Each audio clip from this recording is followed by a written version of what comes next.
Are we live? Are we live? We are. Okay. I need you to flip it so I can see. I know.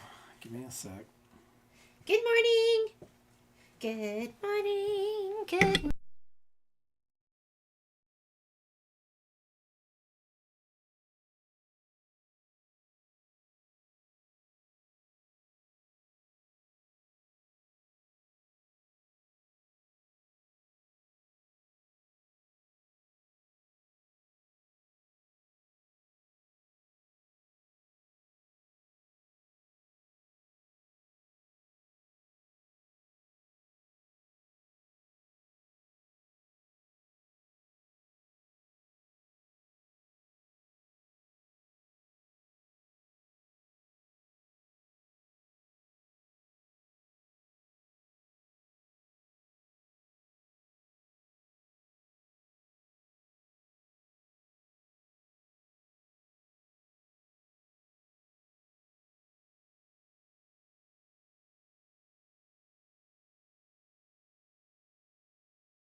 Somebody, so everything that Jeannie thought she was saying to you guys was not heard because I had muted the mic. Jeannie had muted her own microphone. Yes. It was an accident. I must have grabbed it and moved it. So why aren't you going to be in the store next week? I'm going to be in the store all next week, except for one day, Saturday. Because I am going to sit on the couch, eat potato chips, and binge watch John Wick. Because I love Keanu Reeves. Okay, that's a lie. I am not going to be in the store Saturday because my furniture is here. And this is going to be really embarrassing, but should I just show them? I have run out of places to put things. So, like, that is this. I can't show this to you. I'm too embarrassed. At this point, when I bring things home with me, I don't even have a place to put them. Like, I've run out of drawer space. I've run out of counter space. I've run out of space, period.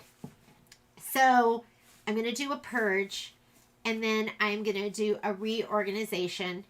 And it's all going to be time-lapse. That's going to be the beautiful thing about it.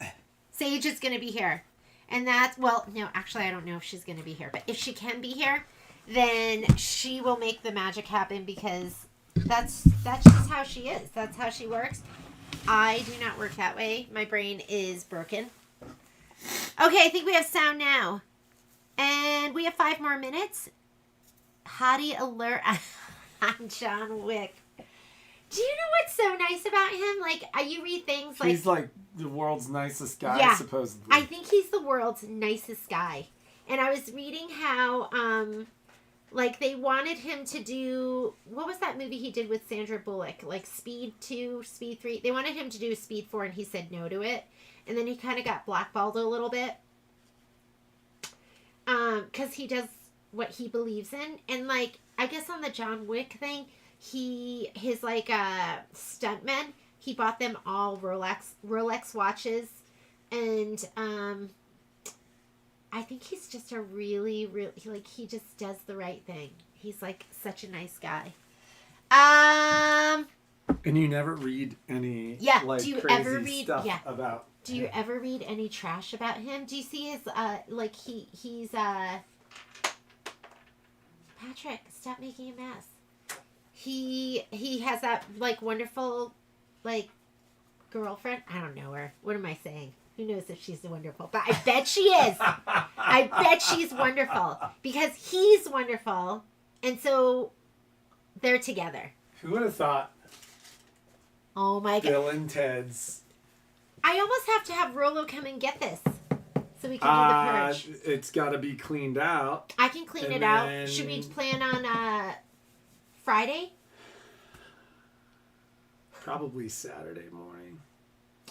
What do you think, Because Rolo, part of Saturday what we're morning? doing is we're setting up a camera, and then we're going to time-lapse us cleaning up all this junk and putting it into bins. You know what part of it is? UFOs. Oh my God. There are UFOs everywhere. I'm going to have to get some bins to, like, organize stuff and then, like, be able to, like, throw it all in there and then reorganize it. Do you want the dogs allowed in the room or no? You didn't get a call. I don't think I called. Was I supposed to call you? Let's just plan on, well, let's talk this week. And then Rolo's getting my table. So, Rolo, you and I can make arrangements. All right. I talked to Rolo and when they were in picking stuff up. Okay. We are working on, so I was talking the entire time I was muted. So we're working, I'm here for it whenever you're ready. Okay, perfect. When you're all finished. I'm gonna, you know what? Like, I really do need to do a series purge. Like, I need to get rid of stuff. But I'm so emotionally attached to every single thing in my room. See One this? time she tried to do that, and I'm Marie. attached to that, and I'm attached to that. So she all of a sudden was talking about, like, the Marie Kondo. Like, I appreciate you, but it's time to move on. No, you say I appreciate you. Thank you. You have brought me joy, and then you get rid of it. Come on. I couldn't do it. I think I got rid of. There you I go. put stuff in the garage, and then I went back in the garage and brought it back into the house. Well, and like every single thing she laid out, and then in the middle of saying goodbye to it, she took it back. I couldn't do it. I couldn't do it. I am so flawed. I just I don't even know what to say except I couldn't do it. I was a failure. Okay. I'm gonna have to come in here to get my ski boots. We've got 1 more minute. What I want you to do is we're going to start out with the inner borders, which we always start out with. And I was also looking at this spreadsheet going, oh, look, it says we're going to start with the inner borders and then we're going to do deck of cards. We're really doing orange peel. So I kind of cut and paste this and I didn't fix it, did I? I did right here, but not right here.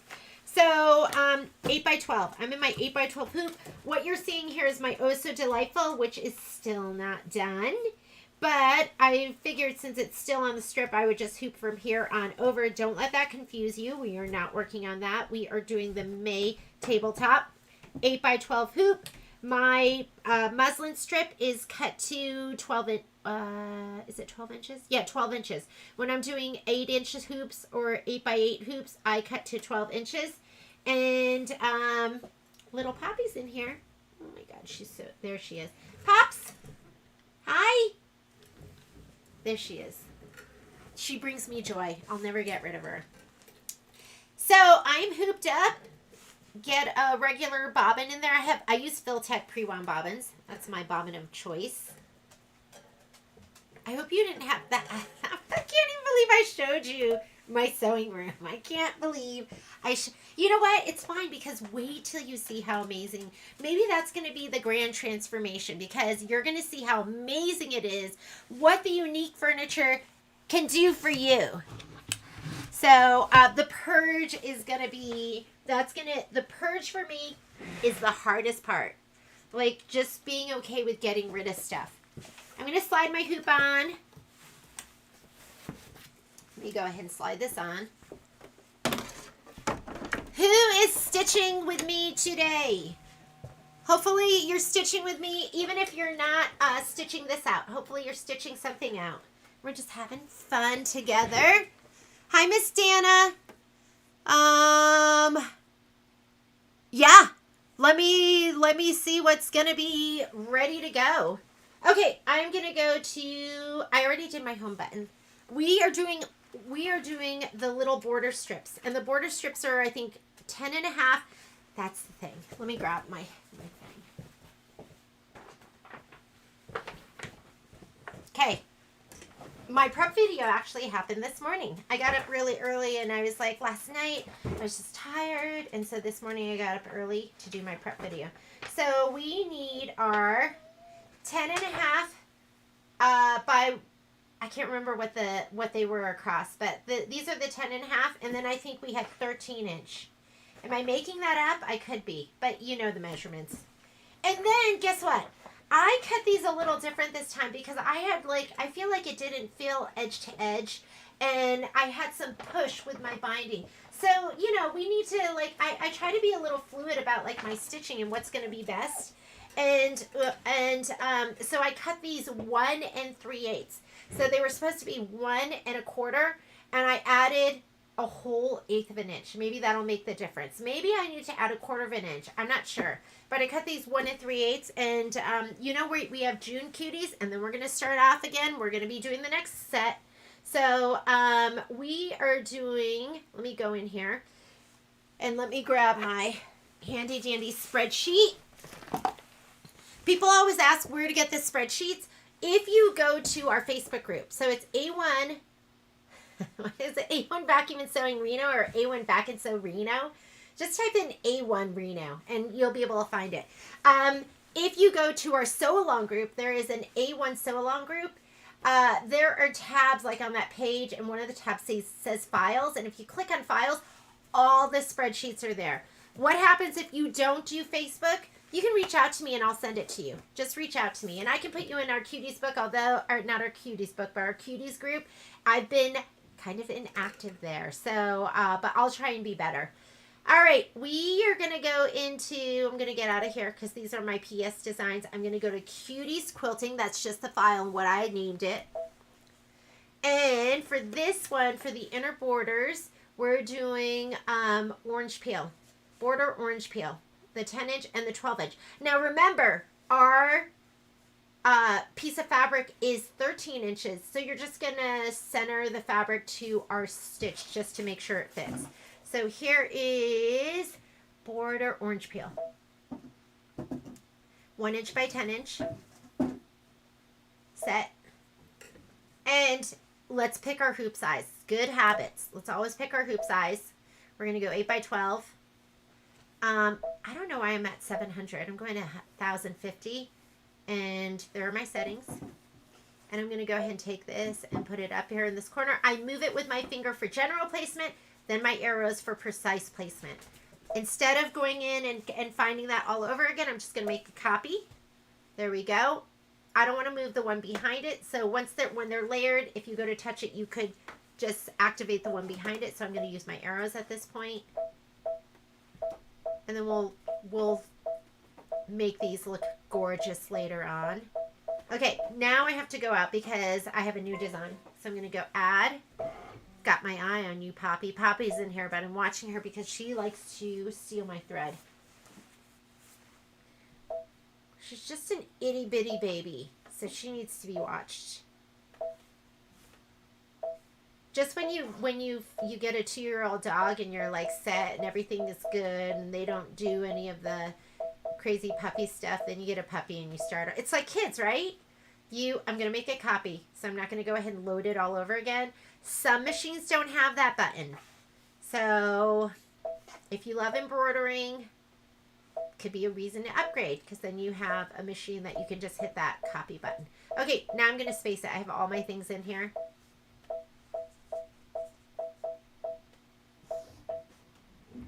Okay, you know I'm a heavy breather, but if you're hearing exceptional heavy breathing right now, that's Poppy.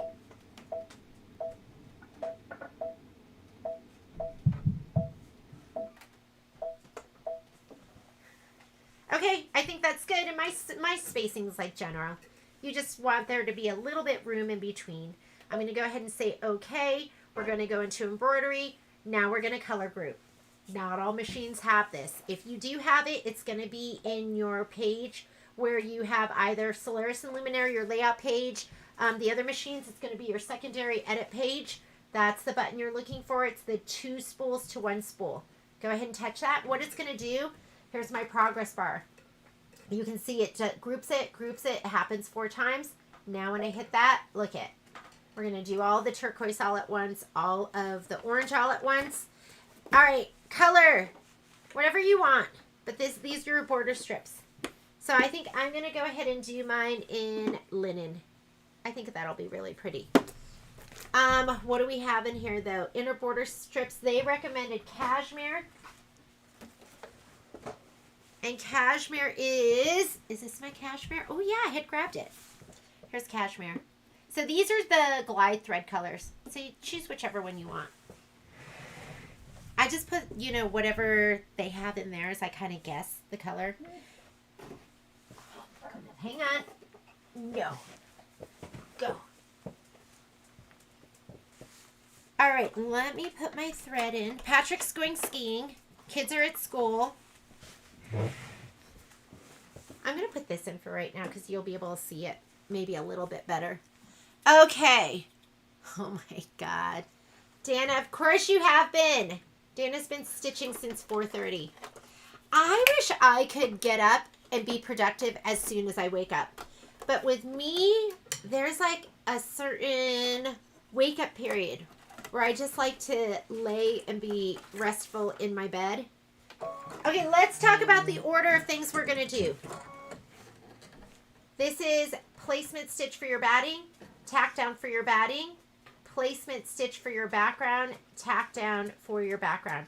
We're going to skip these 2 steps. We're going to start right here. So, okay, she is on the move. I gotta make sure she's not taking anything. For me, I can touch right in this progress bar to get myself there. So I'm going to go here where you go forward and backward stitches. I'm going to touch right here. And I'm still in the orange. I like to touch in here like a little before so I don't overshoot.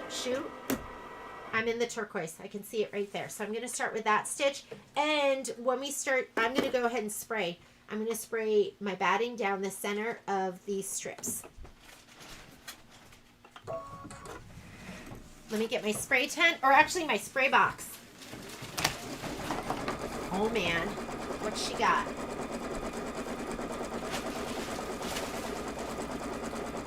This is my roll of batting, and Poppy is crawling into it. So I might have to grab her in just a second. So I keep my batting rolled up, and I keep the I keep the plastic bag on top of it so it doesn't get all dusty. But I also keep it there to protect it because Momo like literally chewed into the center of my batting at one point. Good morning!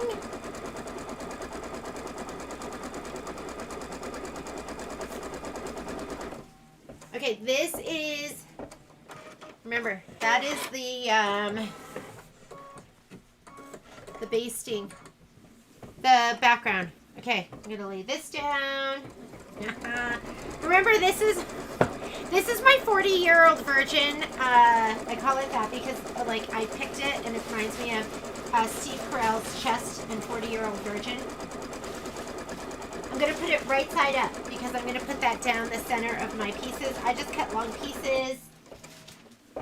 So first thing I'm going to do is spray the right side of my batting.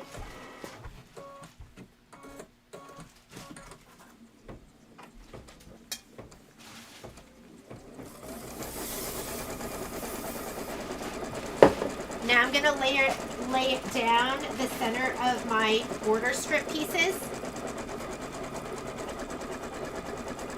Down the center.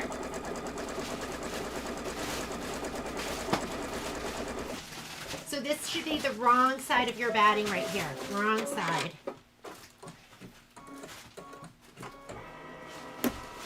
And then I'm going to give it one more spray and I'm going to lay it right down the center of those strips.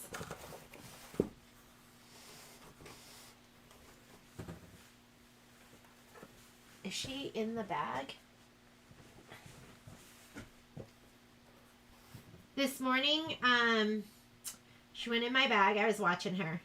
And she took a thing of thread. I bought some new glide colors, so she ran away with that.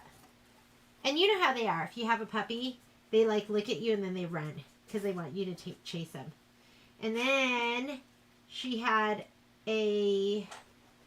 The good thing about Poppy is she doesn't really eat much of it. She just kind of chews, like... kind of bites down on it a little bit. And she doesn't even bite down on it. She's really ruined very little. Okay, I'm going to spray it one more time.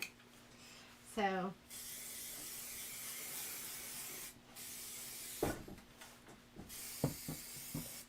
It would have made more sense if I laid down my 13 next to my 13. I spray these a little heavier than I spray the other ones because I want them to stick down on the sides. Poppy. Sorry, there goes my phone.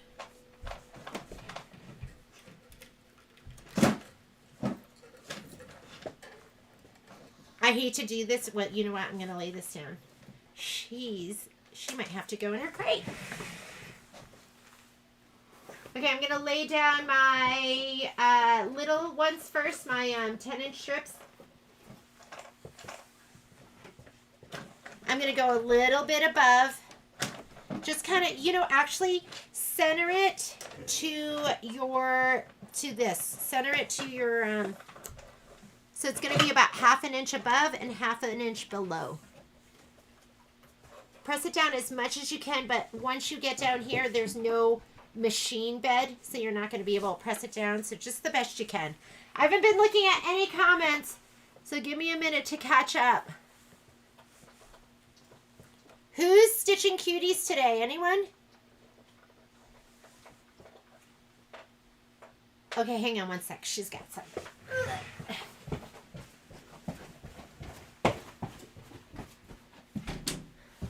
What is that? What is that? Come on. You need to go. Out. Nope. Okay, I'm going to go out for a little bit. Come on.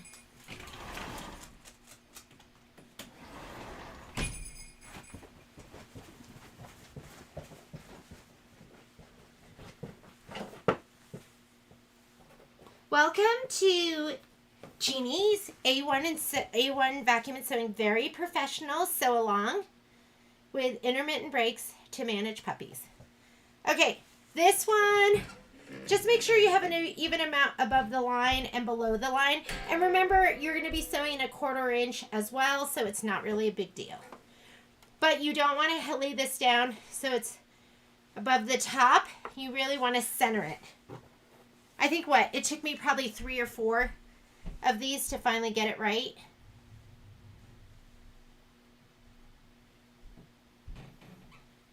Sometimes it takes that long for stuff to stick in my head.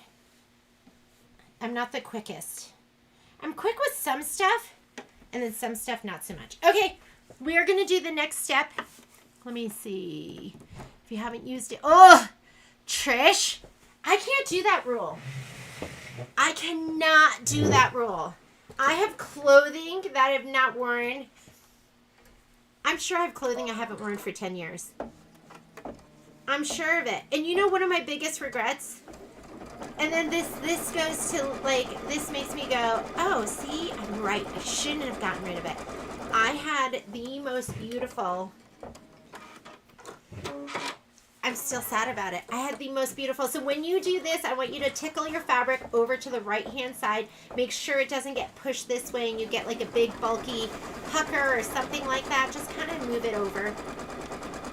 And I can tell you right now, I already like adding just that 1/8 inch. It's already, to me, it's already making a difference. So, I had this gorgeous light blue leather jacket that I bought on Melrose Street in LA. But I wasn't wearing it anymore. So I was like, I said to myself, I was so proud of myself because I got rid of it. I was like, I'm purging. And then have you seen like all this stuff Michelle does? It's all thrifted leather coats. And Sage made these amazing tassels, and that was all thrifted leather coats too. I was like, when do you ever see a gorgeous light blue leather coat? Never. It's like a unicorn. And so that makes me go, see, I shouldn't get rid of anything. Right, Patrick? Patrick's laughing. If you feel like your stuff's going askew, put your hand over here and stop it so you can like lay it down and fix it. That's what that start stop button is for. So my lesson or my advice to you is never get rid of anything. Because you might need it. Don't listen. And then you don't want to have regret. Then the new rule is you can't get anything new unless there's something that exits to displace it. Did you hear that? Patrick says I can't get anything new unless I get rid of something. That's good advice. That's really good advice for me. I'm so jealous of people that are really good at, like Michelle. I know Michelle, Sage. They're really good at purging. They're really good at getting rid of stuff, and I think, like, being okay with it. That's my thing.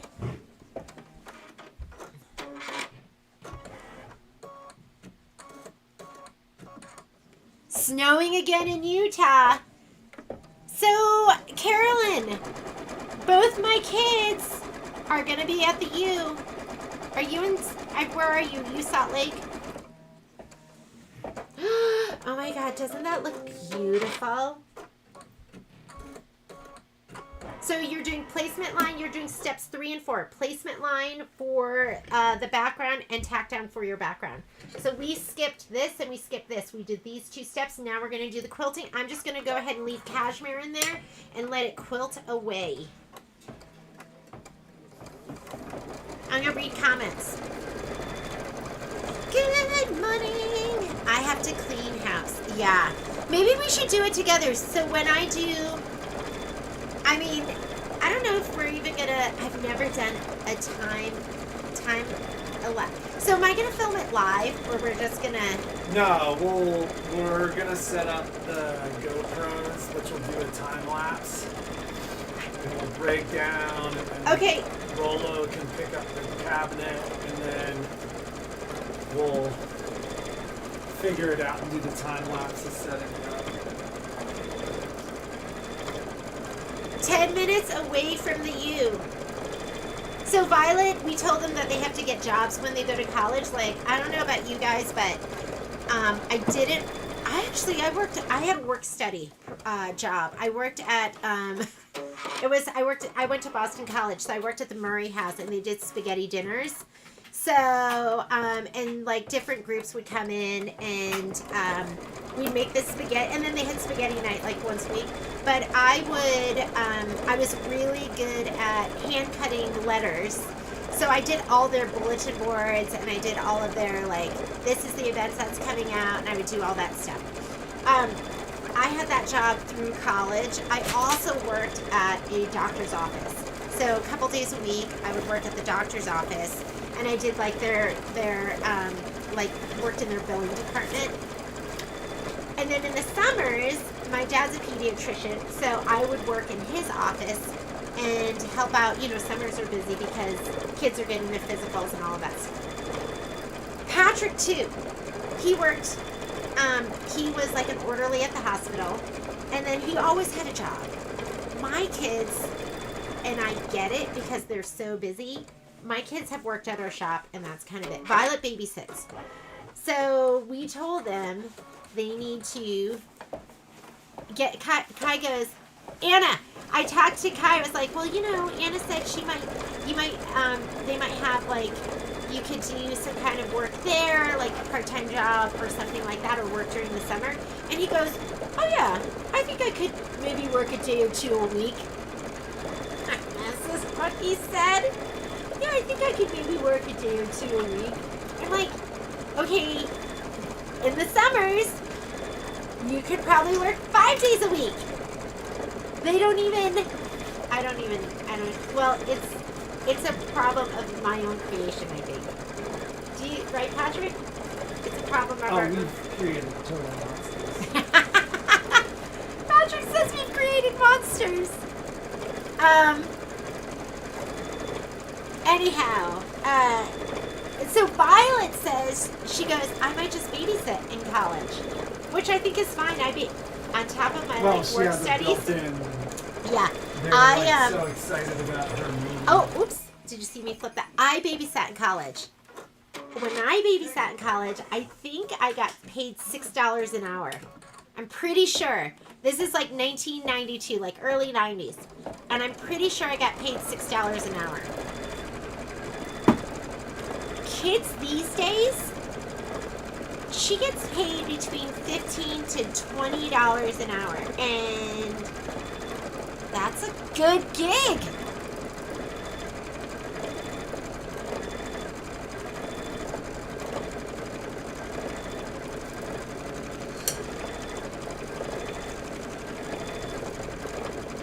I have a question.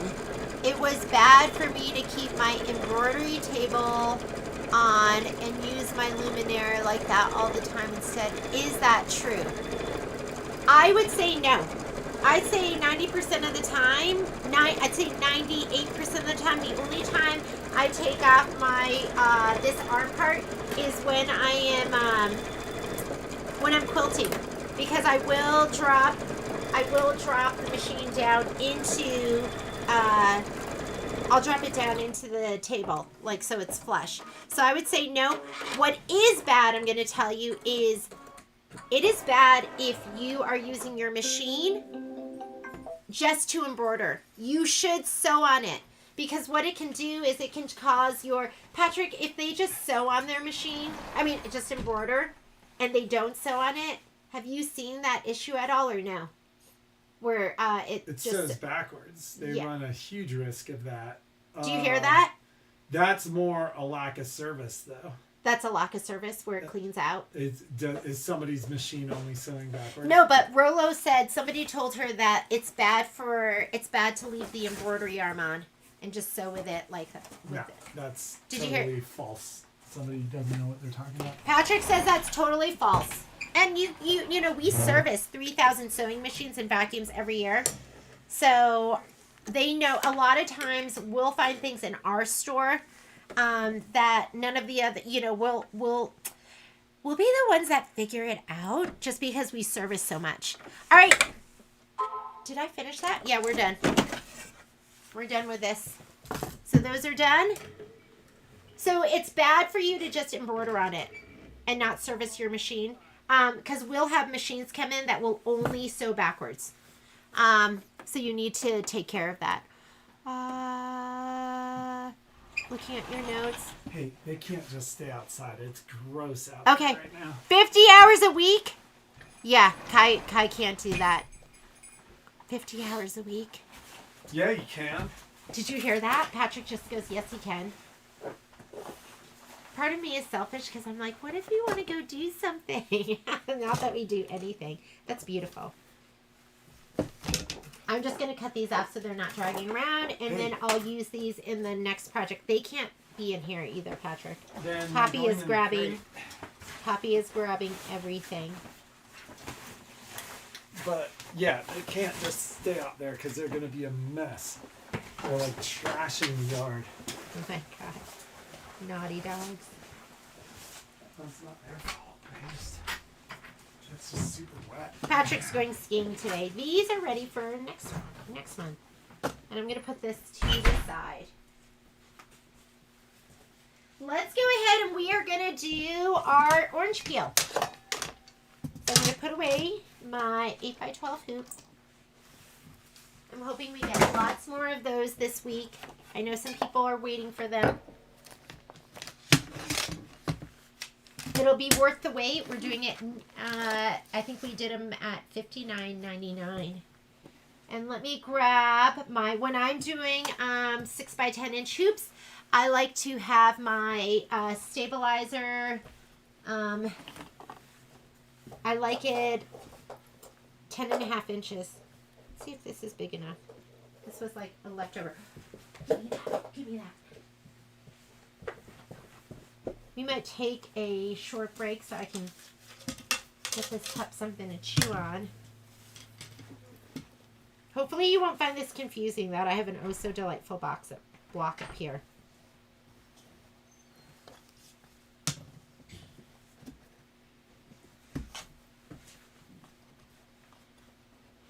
This is a little itty bitty piece. Hey Patrick, will you go get her a chew toy? I'm putting them in the crate. Well, let's get her a chew first. Maybe she'll just hang out if we get her a chew. Well, but you can't just shove them outside, Ginny. Okay. They're... All right. We're going to go ahead and slide this on. Inside. Come on. Let me grab my orange peel stuff. Come on. Poppy, let's go. And let's load our design with our background quilting. Yeah, Anna, he was like, oh, I'll work a day or two.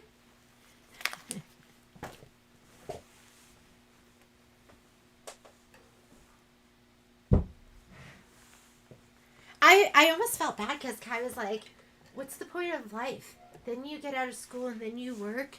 Like, all you do is work. And I was like, well... yeah, you work, but you work so that you can play. But I was like, yeah, what is the point? We just get out and just start working? It's got to be better than that, right? It's better than that. These are things I never really asked. I just, okay, cuties. We're doing orange peel, and we want the butterfly center May. Butterfly center May. Center. Triangles, January. Loops, March. Centers May. Here we go. And ours are going to be the quilt design 6x10. Right here. I like doing, you can do the 5x7s. What I like about the 6x10s is it gives you a complete outside line for you to fussy cut. So I really, really like that. What? She's kennelled. Okay. All right. So I'm going to do that. Let's choose our hoop size. Good habits. Always choose your hoop size. It'll give you an idea of your work area. And I'm not going to move it yet. I'm going to add the design, and then we're going to scoot it up in the next page, which will group it. So our design that we're putting on is the orange peel. So I'm going to touch add. I'm going to go back to my pocket and my USB. Yours might just be the USB. Cuties, and here's my orange peel. And we're going to go ahead and touch set. That says I choose you. I want to embroider you. If you have the option, you could group it right here. That's a grouping button, but we're just gonna, it's automatically gonna group on the next page. Slide your hoop on. If you slide your hoop on, but you do need to put this down, when you scoot it up, it won't let you go outside your embroidery field. So now I'm just gonna go ahead and go layout, move, and I'm gonna move it all the way up. The whole thing stays all together. We are good to go. Let's go ahead and look at our steps. We're gonna be okay. Let me grab the book. I think I've led you astray before with these, so let's not do it this time. I start to get like cocky, like I'm like, I know what I'm doing. And then next thing I know, I'm having you do the wrong thing. And then we get out the, well, I did sell some Kai seam removers because you saw that in action quite a bit last week.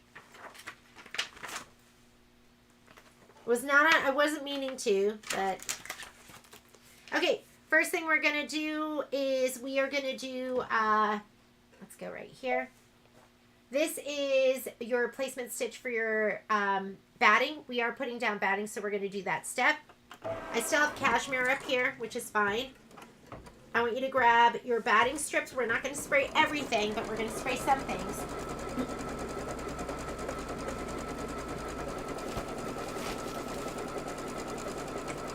Here is my dime spray tent. What we're going to spray right now. I like to demo this too because the first time I did, people were like, what? So you can just get a piece of cardboard and change that out. You know, I like to just leave it. And you just push it down. One hand like this, one hand thumb up, one hand fingers up, and just twist. And that's how little it is, and it comes in a little bag. So we sell these on the website. It's just to look up Dime Spray Tent.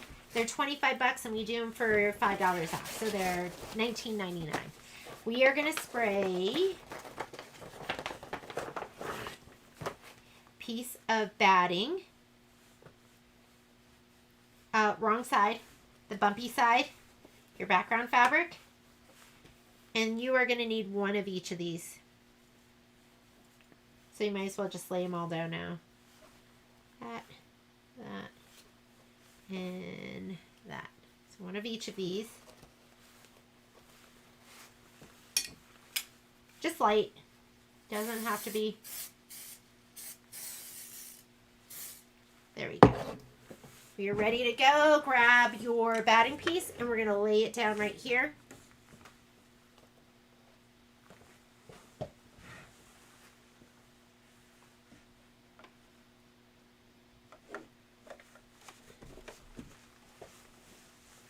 We're going to skip the next step. Next step is batting tack down. Ours is cut to size, so we don't need that. Next step is fabric placement. We don't need that because we're just going to center this to the batting. And it, you know, you just want to have about an inch all the way around. If you have a little bit more on one side or the other, it's totally fine. I usually will take my fingers and kind of feel underneath and go, okay, that seems good. And then I press it down. So we're not going to do the placement, but we are going to do the tack down. So when we do like filler blocks, we do step 1 and 3. When we do stuff with background fabric, we do step where it's big. We do step 1 and 4. So I'm on step 4, tack down. Go ahead and tack it down. I still have my cashmere in there.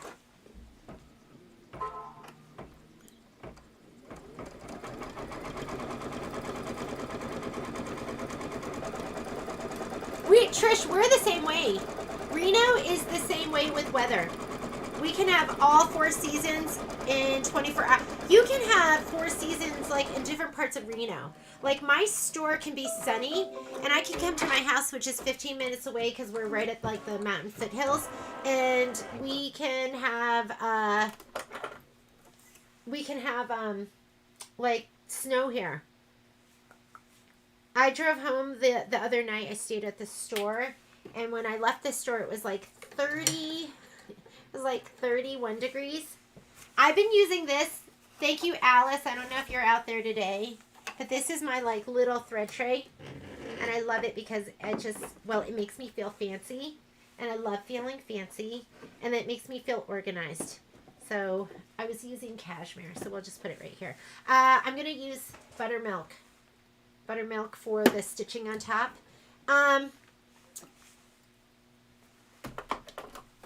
Oh, let's give a little love to Miss Laserby Studio, because this is where these are the project tray sets. This is where it came from, laserbystudio.com. So we don't sell these in the store, but you can get them from them. And then you can feel fancy and organized.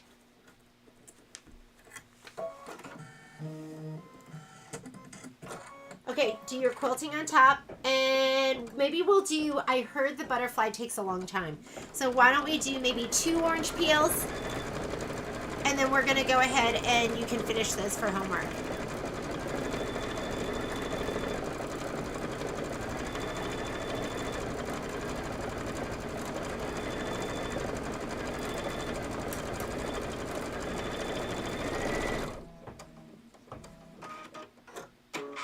Yeah, Cindy, sew on it. Plus, it's an amazing sewing machine. So part of me goes like, why wouldn't you sew on it? So I want you to make it a challenge, to challenge yourself to maybe do a whole cuties on there. But we have some machines that come in sewing backwards because it causes the cams or something to twist. Something like that. I'm probably not using the right words. Patrick could explain it to you in more detail, but you want to sew on that machine too. My Luminaire 3 says to change the hoop when the design...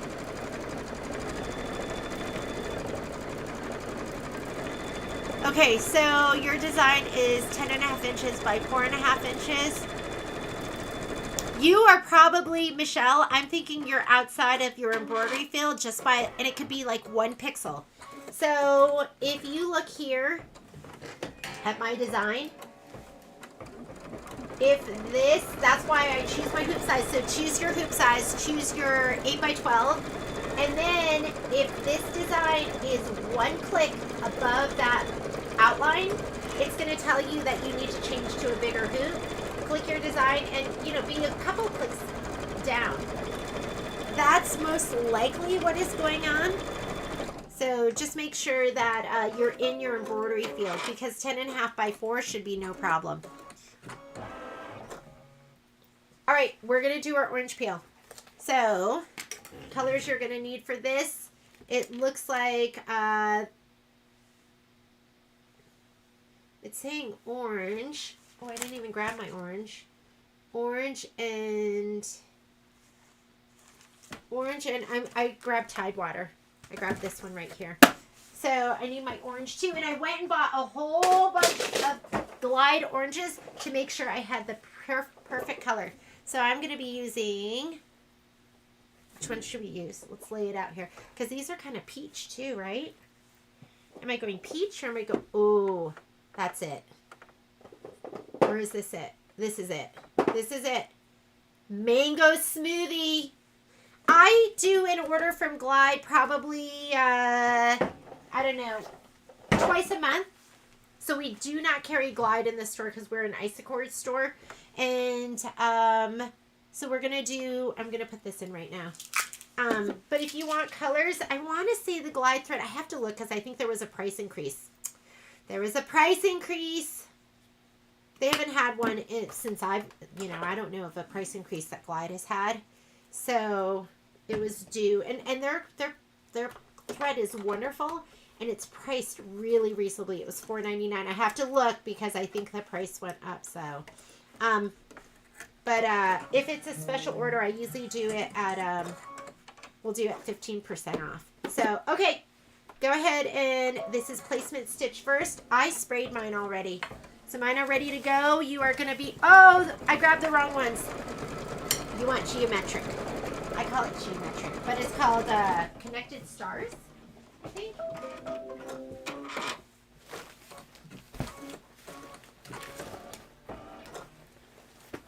Where are you? You must be in my butterfly bag.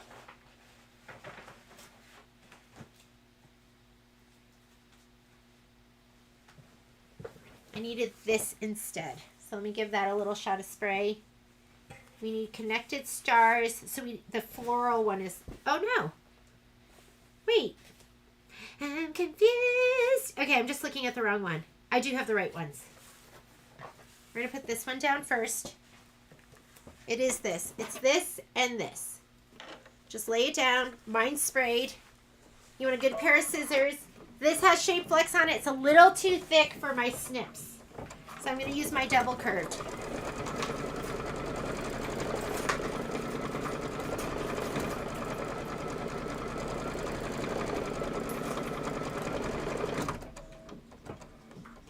Can you rotate the design? Yeah, you could absolutely rotate the design. Do you want to do, well, okay, you could rotate the design, but let's talk about that. Because the design isn't just the orange peel part, it includes the red box around it. So when you rotate it, now the red box, it'll probably go like this. Do you know what I mean? It'll be like a diamond. So it might go above this area, so you might have to scoot it down. That red box around it is the design, not just the orange peel.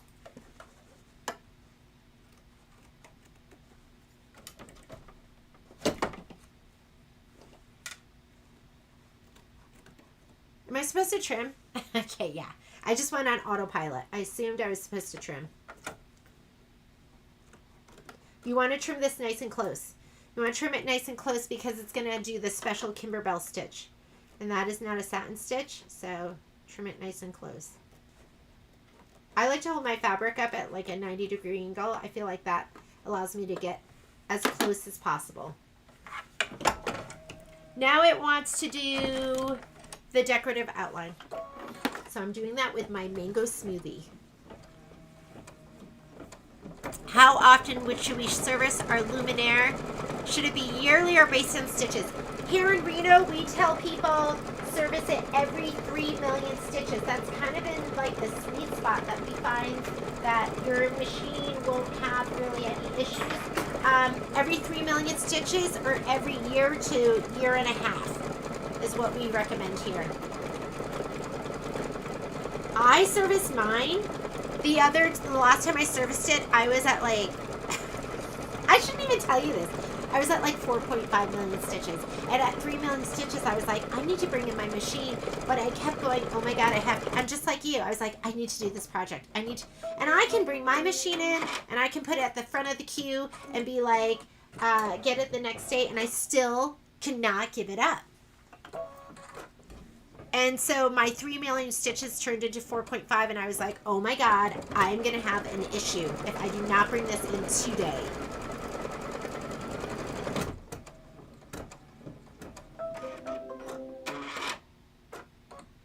And it shows it being outside the embroidery field. Okay, so just scoot it in a little bit. Just take that design and scoot it in and you should be good. Okay, now we're laying down one of the flowers. The orange flowers. Let me grab mine all the way up here. Lay it down. And then you're going to trim. Can I show up right at 4? Oh, yeah. He's totally interested in coming and seeing it, Anna. So, I don't know what his schedule is, but I'll talk to him. Let me get this over here. I'm investigating a new camera system because we've been using these and I love them, but I think I'm ready to step up and be a big girl with a big girl camera system. Well, it's not really. It's like still like, you know, not like a real big girl camera system, but you know what I mean. Okay, this one we trimmed. I'm just, make sure you don't get confused because, you know, it's different fabrics in there. This was the fabric for here. That's what was confusing me. So we're going to trim and let's do the satin stitch. I'm going to keep it same mango smoothie.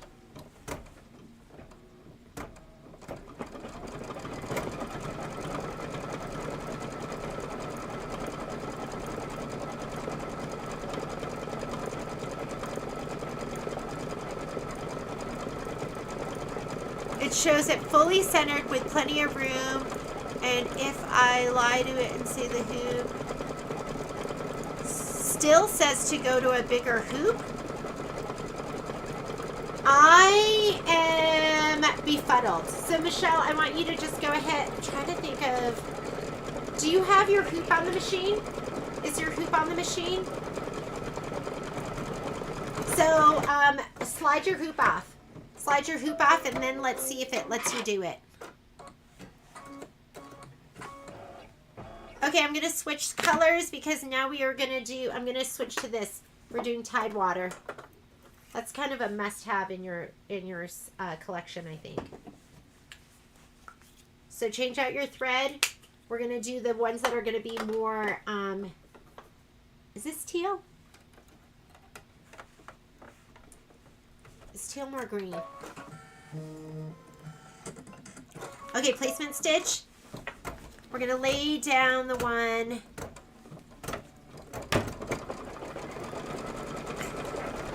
They call this one circle dots.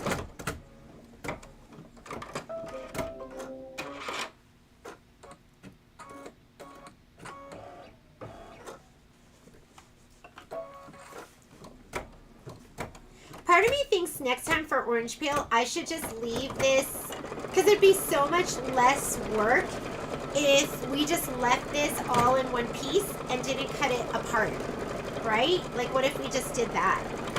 And you don't cut it apart, and then you put one piece of Shape Flex, and you don't have to like cut those pieces apart either. Okay, Michelle, did that work for you? Did you slide off your hoop and then try and do it and see if that works? Sometimes if I put my hoop on too quickly after another design, it's going to tell me to change to a bigger hoop. It doesn't even let me like change anything.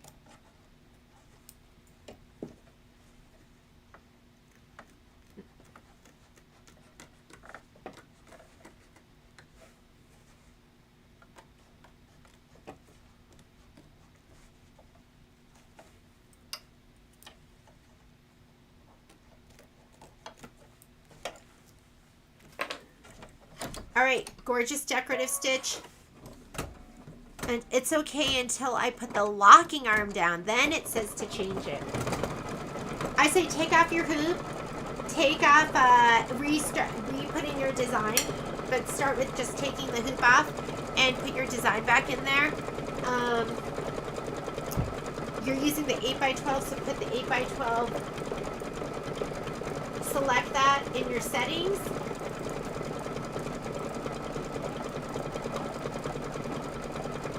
Yes, because are you doing the inner border strips? Is that what's going on?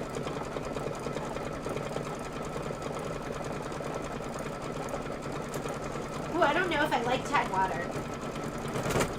I think I should have used, what should I have used instead?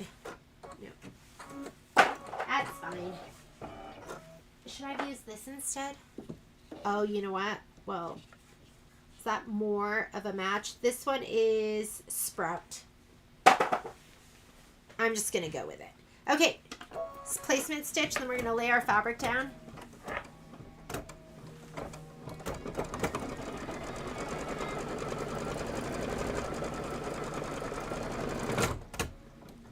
Long shot.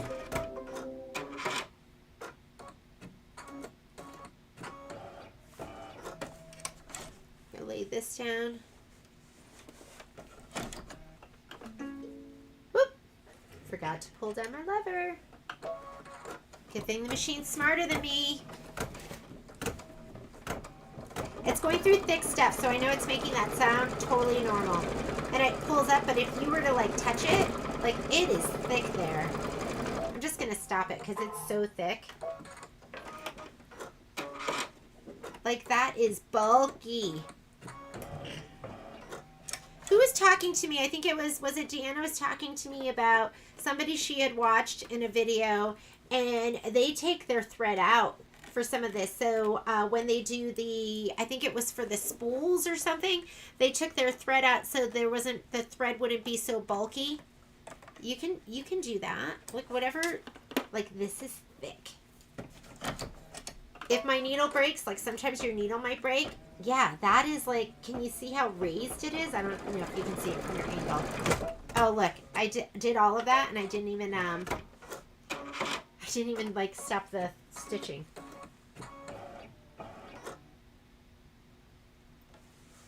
What are we on? Okay. Make sure your screen, I was still on orange, make sure your screen shows the decorative stitch. It's going to be heavy here. I'm going to hold it down just to see if it'll make it not make that sound. Okay.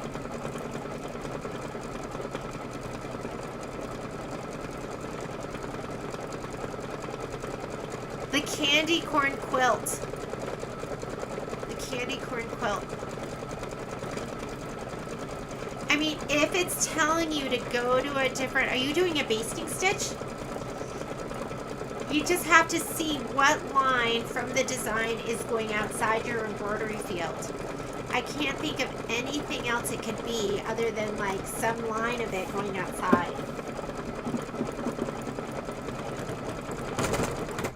Heavy.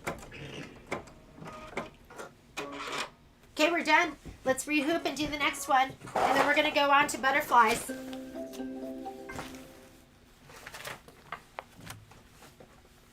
The other thing, so Joanne Patterson, she said she already stitched it out. And she said the one mistake she made with this is she didn't put her mylar down so it covered both wings. So we're going to be careful of that.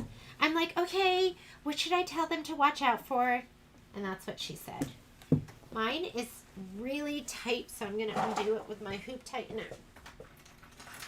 We're going to do one more of these. Today, I'm not allowed to go upstairs. Sometimes I'll tell myself, I'll give myself rules. I'm not allowed to sit on the couch, because that's the kiss of death for me. And I'm not allowed to go upstairs. I'm staying in my sewing room the entire day. Because I got to get some stuff finished up. Next week, we're doing Life is Better in Full Bloom. And you know, my spreadsheet didn't get done when I was in Vegas. What's wrong with me, ladies and gents? How come I can't get everything done that I say I'm going to get done?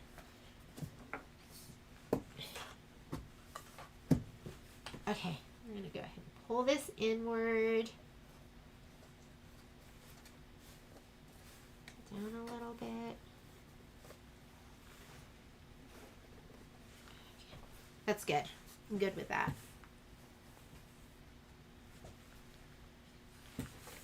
Let's go ahead and slide this on. We are going to repeat.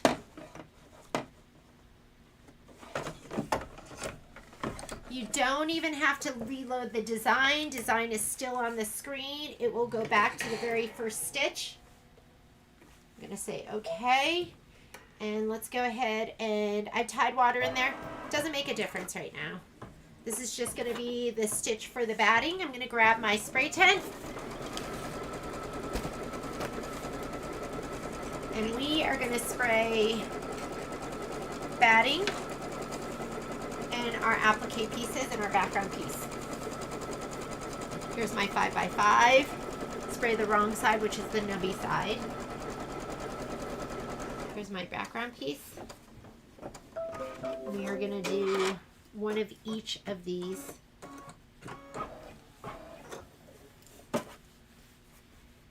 This is called Tufted Pretty Petals. You learn all the names when you're purchasing. Doesn't have to be a crazy amount of spray. I'm going to lay this down first.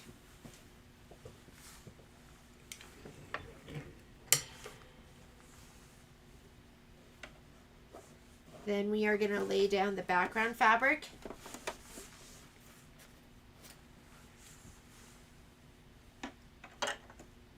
Feel, make sure you have it placed right. Okay, now we're going to do the tack down. Orange is tack down.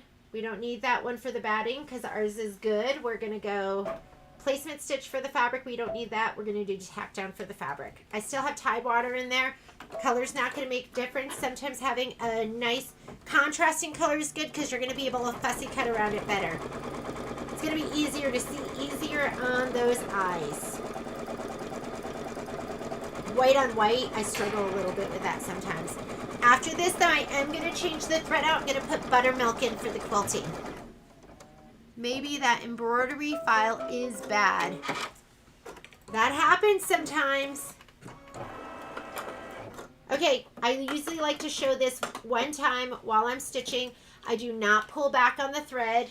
I'm going to unthread it. I'm going to grab my thread here. I'm going to unthread it around here to here. Once you get it here, it just comes right out.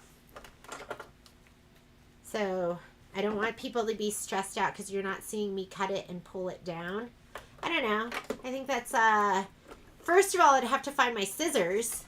Second of all, I waste all that thread and you can just unthread it. You just have to make sure your foot's up. If that is closed, the tension disc here is closed. You need the foot up. That'll be open. This is open. And guess what? I never had a class for probably, like when I bought my machine, you bought your machine, you got the best deal in town, you got no classes. You figured it out on your own. And for years, I used to pull it back. I personally never had an issue, but I've seen it wrapped around this like tension area here on people's machines. So I don't take chances. The only chance I took is one time I got stuck in here and Patrick was in here. He was gone all weekend. Grabbed it and yanked it. And it came out. It worked out for me. Doesn't always work out.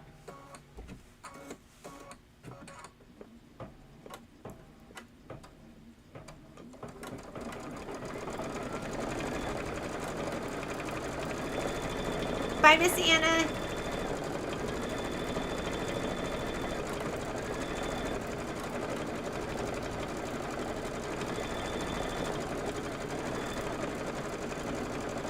Oh my goodness, Cindy. I love variegated thread. So anytime I quilt, I almost always use variegated thread. I don't use it a lot on the Kimberbell things because I feel like they're busy. But yeah, I love variegated thread and I have a lot of it. Anytime I can use it, like if I'm top stitching or I'm putting on my binding, I often try to find a variegated thread. We carry 2D in the store, which is a cotton variegated thread, and I want one of, I probably have maybe a quarter of them, but I definitely want one of every color. I kind of just grab it as I go. Okay, get ready to do your, we're going to get ready to lay down our little orange peels.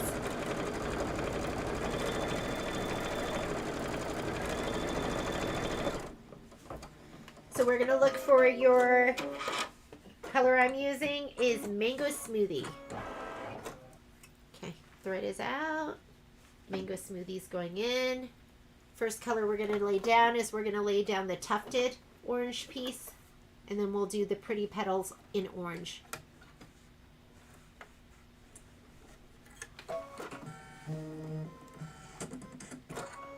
If you haven't gotten it yet and you plan on doing July through December with us, the design's on sale for 20% off. We're in the process still of cutting all our kits. There's a lot of them. We're cutting like 300 kits to start out with. Hi, Cheryl. Candy corn quilt. So the design, you know, right now I have the what's it called? The fabric kit is $49.99. I should put let me I'll put the design on sale too. But yeah, the fabric kit is it the Candy Corn Quilt Shop? Yeah, the Candy Corn Quilt Shop's $49.99 instead of $84 until they sell out. So I just ordered more. I had to order more. I wasn't sure how popular it would be if you'd all done it already.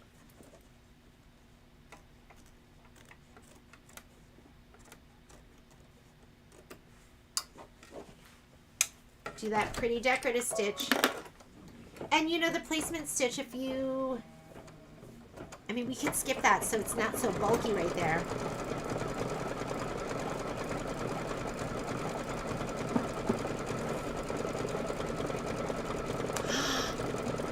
Pamela, are you bragging about your sunny weather? We're overcast here. Yeah, I am looking forward to the sun.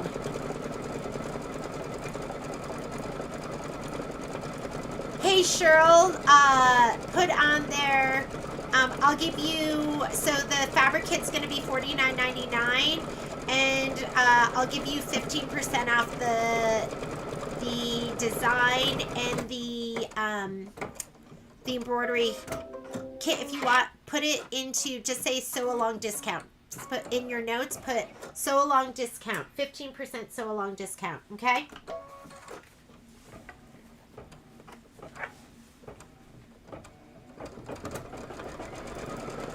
Do you have Broomhilda's Bake Shop on CD? I do. I have that. So when it does the tack down, because you can hear it's already getting bulky, I'm just going to make it go around once. And then I'm also going to fast forward, because the last time I stopped it, but then I didn't go forward stitches. And I think next time I'm going to skip the placement stitch, because you know where it's going to go. Okay, put it in your, now the fabric kits, I had to order more of them. So I just ordered, I think I ordered like 5 more the other day. So just as long as you're okay, it's not gonna, you probably won't have it until maybe the end of next week. I won't ship it until, it might take a week for me to get it and then ship it. Here we go. Let's get it in focus.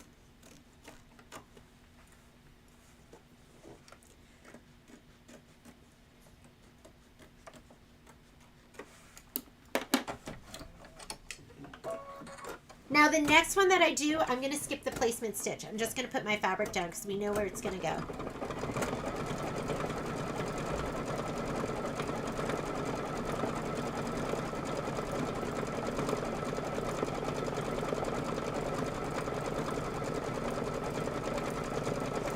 Wow, so your luminaire, you're going to have, for your luminaire, you're going to have 2 stitch numbers. You're going to have lifetime and then from service. So the top one's going to be like from your last service count. Like it's kind of like your odometer on your car, and they'll set back your odometer from when you had your, or they'll write it on your, that little sticker. So you have 2 of those. If you're Solaris or Destiny, they don't, I don't know why, they only give you your, from your last service. You have to, the tech, okay, I'm going to skip this step, which is the placement line, because I know that this is going to go like right here. So I'm just going to lay it down because it's so bulky there. And now I'm going to fast forward. Orange is tacked down. I'm going to do my tack down stitch. Let me put my Tide water in. So are you, so nothing has moved. None of your stitch count hasn't moved at all. You can, when you bring it in for service, just specifically say, I want to know what my overall stitches are. The techs have a special like back room of like serviced, I don't know what you call them, but they can go, there's a back room of just like things that they can go into that only they can go into, and they can look those things up for you.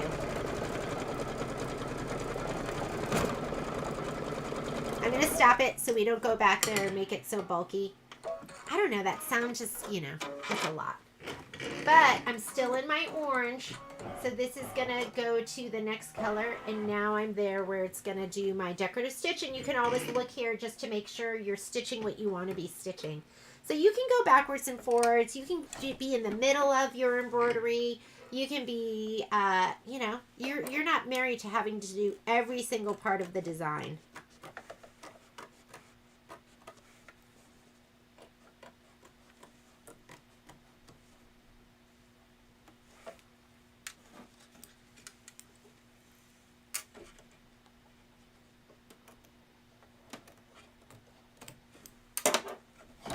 Okay, this is going to do the pretty decorative stitch.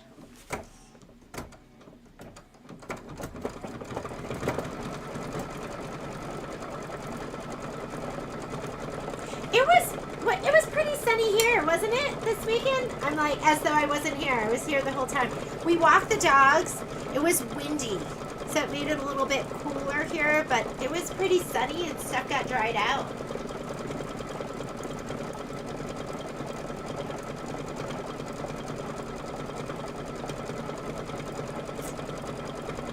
Okay, I'm going to skip the next step, which is going to be placement for the top orange peel, because I know where it's going to go.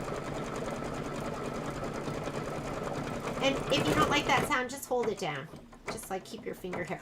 Oh, you know what I just got? I just got, I'm going to go get it.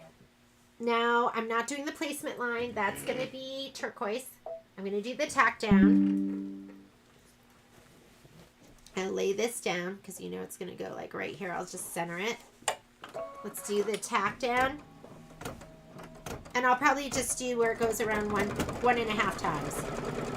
There we go. Back over again and down, and I'll just stop it and cut it. But you have to fast forward.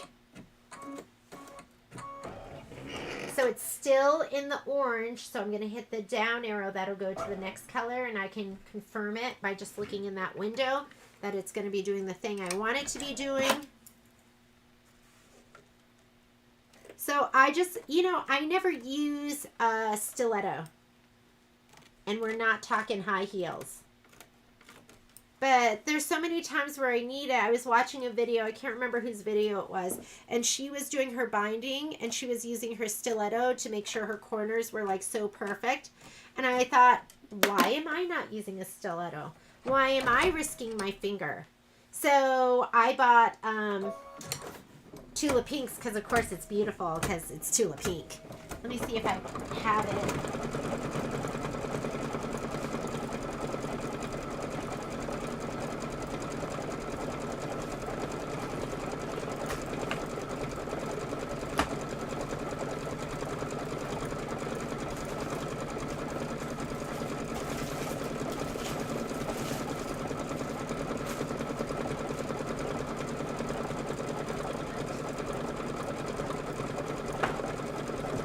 I just have to find it. I just threw it together, so I unpacked it yesterday upstairs. It's probably upstairs. When I have more time, I'll run up there and see if I have it. Because this is like one of those times where I would use my stiletto. And I would just be like, hold it down with the stiletto. Okay, we are done with this. Let's go ahead, and it is 11:07. Let's do, you know what to do here. You know what? Let's do the bitty blocks. Because the bitty blocks, I like to do those in the 6-inch. You can do it in the 5x7 if you want. So we're going to do the itty bitty blocks that go on the corner. If you want, you can continue doing them in your 6x10. Or if you have a 6x6, go ahead and switch to your 6x6. I'm going to fill up that hoop. I can cut these off too. Cut it from the back side.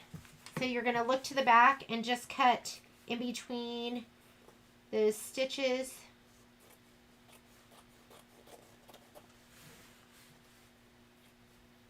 And then you're not dragging all this fabric around.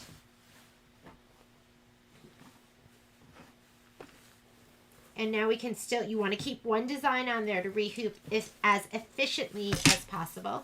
Here's my 6x6. Let me hoop this up. And we will do the bitty blocks.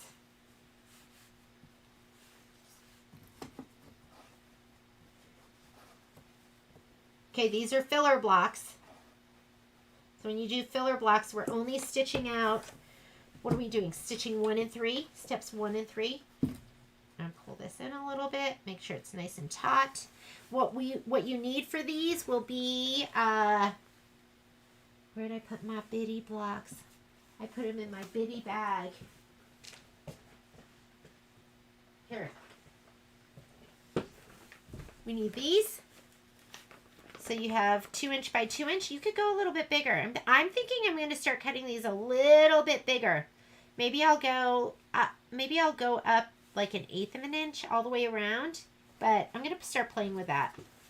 Because I do feel like I get a little push sometimes where it's pushing my batting and it's not catching it at all, which it doesn't do. All right.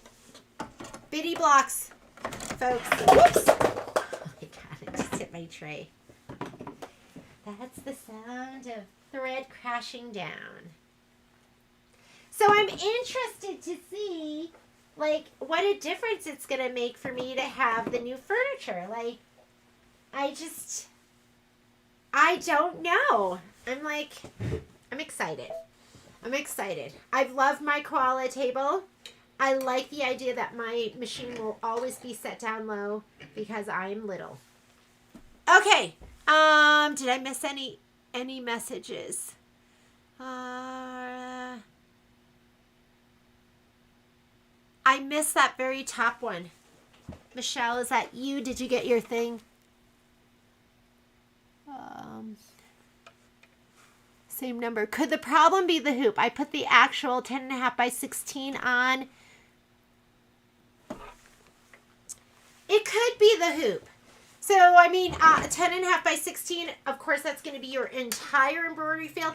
I'm more apt to think that there is, like, you're just one click too high, too far over, too far to the right. However, there are pieces in here that recognize which hoop is in here. You could have, like, there could be one of those pieces broken off and it's not recognizing that hoop.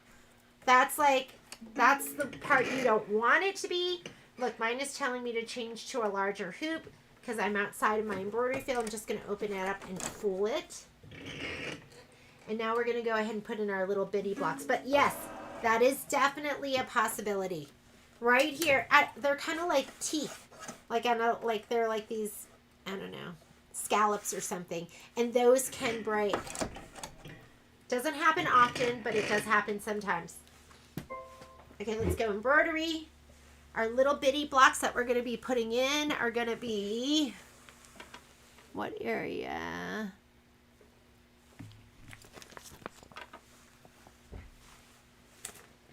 May Cuties. They're really called the corner block. Oh, see, this is why I call them the bitty blocks. Bitty block flower. What I'm learning with these is you have to pay attention to how you sew them on. I had mine like not sewed on in the right direction. Clear blue tile would be if you're not placing batting, then you would just go to clear blue tile. It's just going to stitch the design. Block by block is going to do all the other stuff. And I'm thinking this is our flower. Bitty block flower. I'm going to go with that. Let's set it. I'm going to choose my hoop size. I'm going 6 by 6. Okay. I'm just going to drag it to the corner. Edit. Make a copy. These are all going to be the same. I'm going to leave a little bit of space in between, but not a ton. And this didn't move my other ones at all. I think we're good to go. I'm going to go ahead and touch embroidery. I cut my bitty block. Yeah, did you cut, when you say you cut your bitty blocks bigger, are you saying that you cut the fabric bigger, the batting bigger, or everything bigger? And layout, I'm just going to scoot it all the way up. My hoop's on there. I'll scoot it all the way up. Say okay. Let's color group. So I'm going to hit this button. Now it's color grouped. Okay, first step, placement for the batting. I'm going to spray. Let's talk about spray for a minute. I don't know about you, but I did have, check my upper thread. My upper thread didn't catch.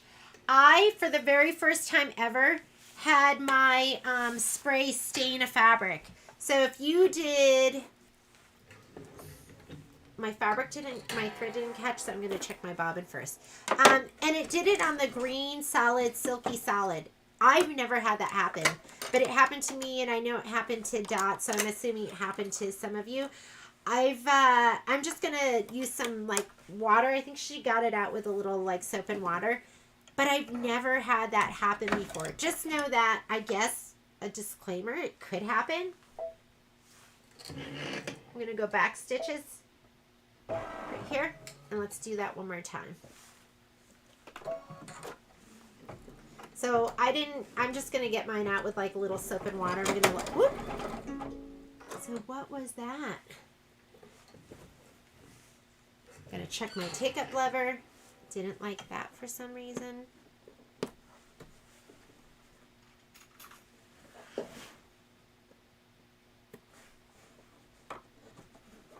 knot in there. I can feel them.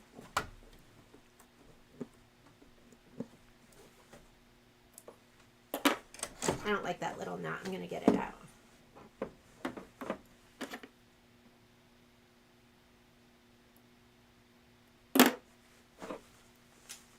Okay, white thread is here. Might as well. Just gonna check it.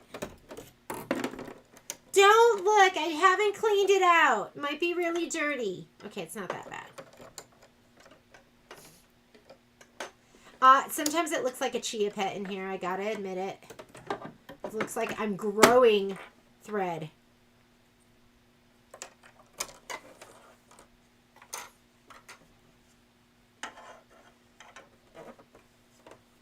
I love you, Luminaire. The Solaris and Luminaire, they're worth it. They're worth they're just, okay. I'm going to go back to the beginning of that again. Let me rethread my upper thread. Maybe it's this.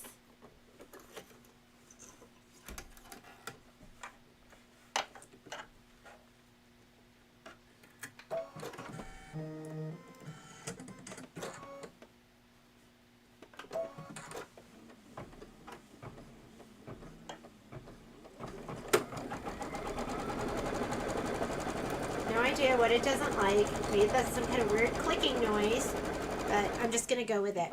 Okay, while it's doing that, I'm going to spray my fabric, my batting, and my background pieces.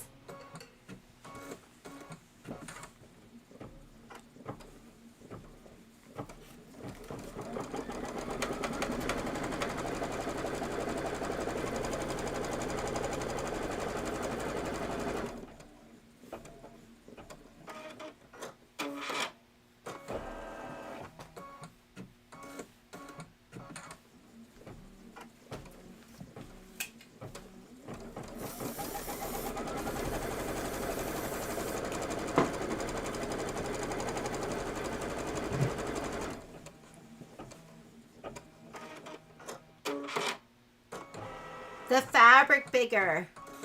Oh my God. Shannon, I know you're supposed to change your needle every 8 hours.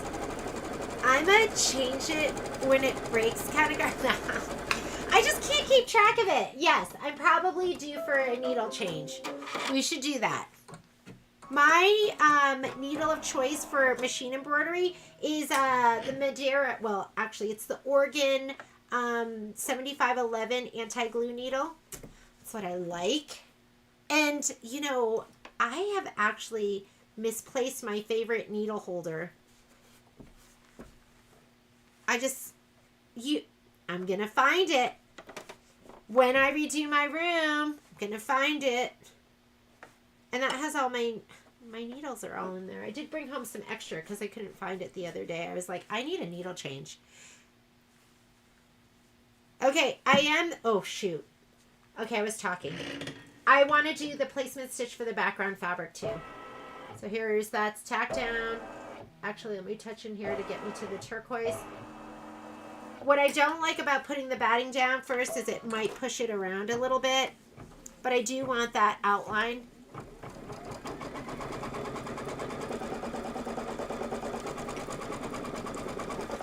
Seems to be okay. So normally I will do stitch 1 and 3 and then place your batting and your background fabric all at the same time. Watch it when it comes around here. It does want to scoop that a little bit. See that?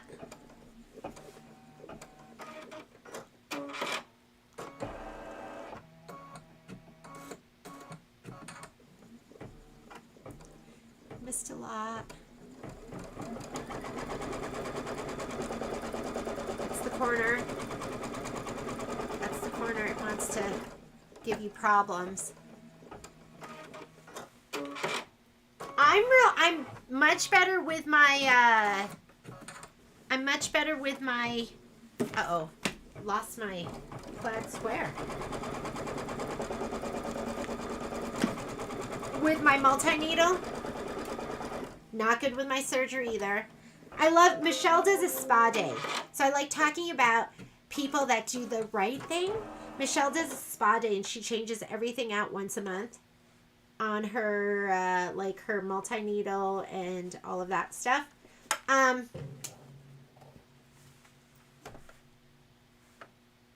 I think I have a feeling Dana's probably pretty amazing with it, and so is Suzanne. I'm the worst because I also go, well, the needle's probably still fine, right? Can I just keep using it? I'm a reactive sewer. Like, oh no, my machine is skipping stitches. Change my needle. It's got to be my, So I definitely am reactive. And I lost my other square on my lap. Where did it go? I had it.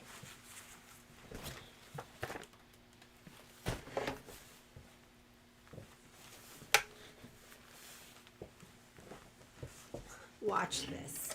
It probably there. I'm gonna give this a little more spray so it stays down on the edges.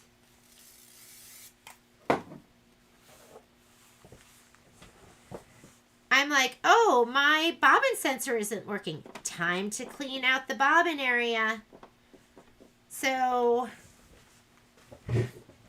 I don't set the best example. I'm going to skip this. That's tacked down. I'm going to do this. So if you're cutting it, Linda, are you cutting it like how big are you cutting? 1/4 inch bigger? So it actually does the tack down too? This is, actually, I'm still in the orange. So it's 4 of them. Or I could just touch. Now I'm going to do the quilting. I want to put in the right color though. So it might be nice for it to show. I'm just going to go ahead and leave this color in. I'm going to use Tide Water. It's just going to stitch right in the center. It's my accent color. It's going to bring it all in together.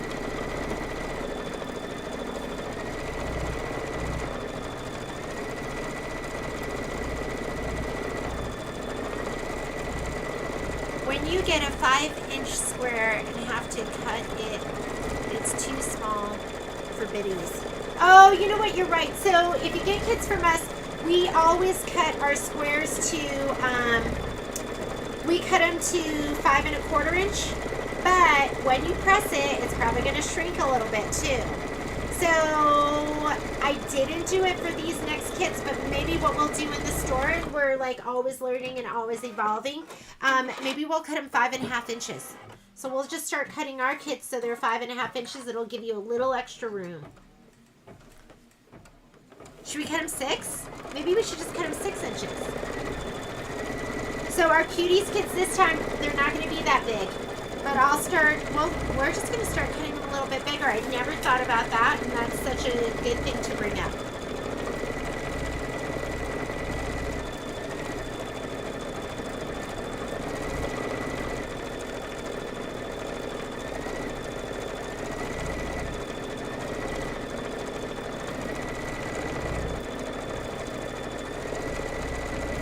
I'm not worried about these not going all the way to the edge.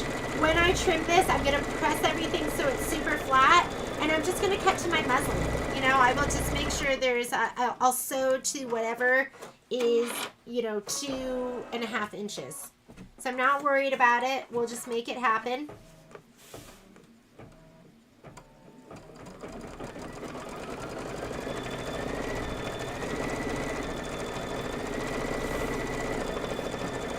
All right, I'm gonna get ready and hoop up for the butterfly block. So I'm gonna get my 9 1/2 by 14 inch hoop.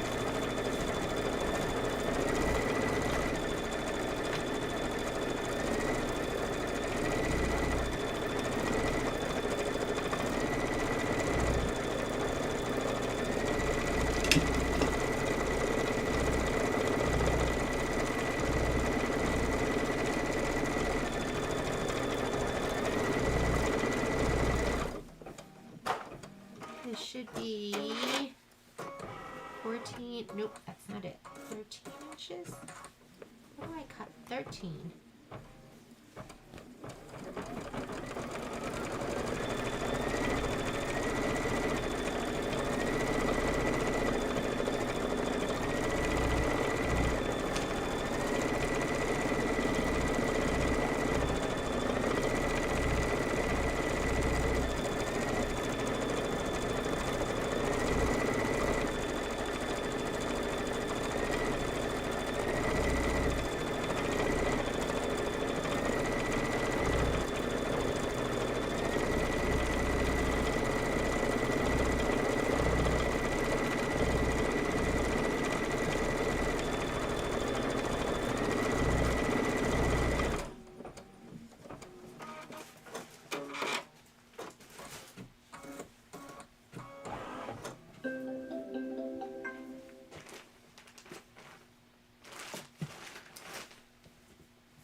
attack because I don't have, this has got to be it.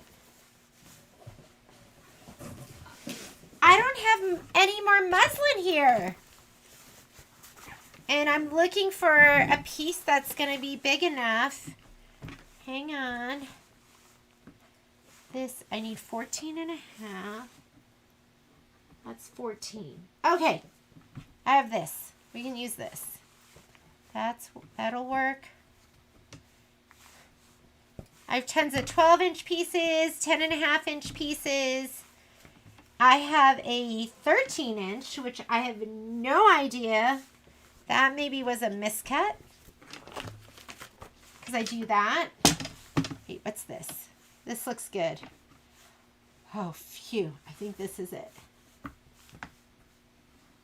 That's my 15-inch. That's going to work. I'm good. All right. This one's a little bigger than what I need. But I'd rather have bigger than not big enough. Let's come on over here. Let me hoop up. I just dug through all. I guess I'm going to have to. I like to have like. I think that what I need is I actually need to just buy a whole bolt and have it here. I'll usually like take 5 inches at a time. Not 5 inches. 5 feet at a time. And I'll have that at my house. But this is actually cut for my my 10 and a half by 10 and a half inch hoop. But I'm totally fine with that. Let me see. Oh, this is it. Here it is. Look what I did. So after the last class, I was like, I'm just going to sew that corner on. So then it makes the whole thing usable that I can use it. Because this is what I used for the last one. And I was like, why don't I just sew it on? It'll make it perfect. Let me grab my hoop. 9 and a half by 14.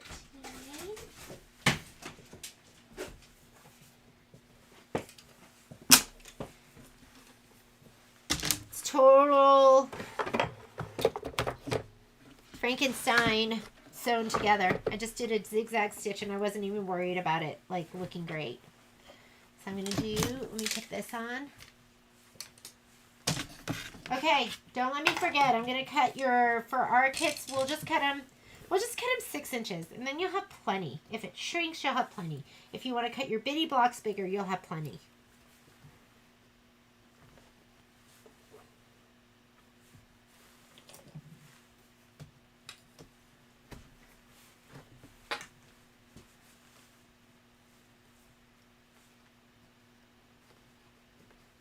Better bring home some more muslin, especially since I'm going to be stitching.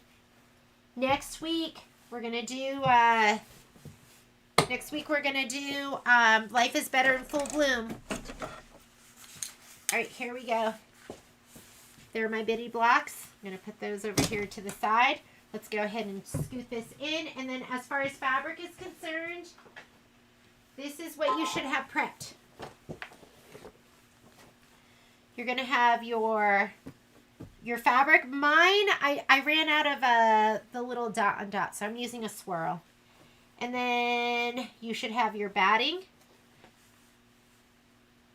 And then you're going to have these pieces to lay down for the butterfly, along with that connected star one, which I thought I needed. As far as the embellishments, make sure when you grab your Mylar that you like wet your finger a little bit and just do this. You should have 2 pieces. I cut them doubled. So they were all doubled. So go ahead and spread those 2 apart. These are just like leftover. This I cut them double because it's folded. So they came out doubled. And I don't trim this beforehand. And then you have your black glitter, which I may or may not use. I think my scraps might be big enough. All right, let's go ahead and put this on the machine. And let's load our design. And I haven't looked at any comments.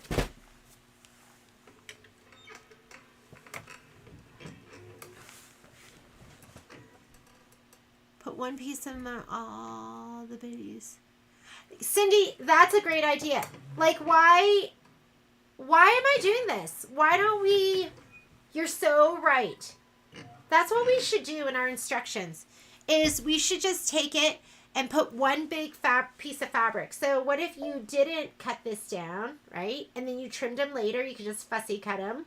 And if we did our 6x6 hoop, I'm thinking like, do you think this whole design Okay, the whole design here is, so I think we'd need like more like 7 inches, right?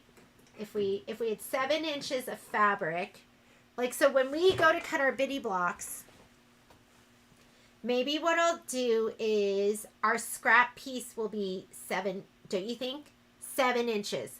And that way when we go to stitch this, we will do the placement stitch for the batting. Or you could just do that too.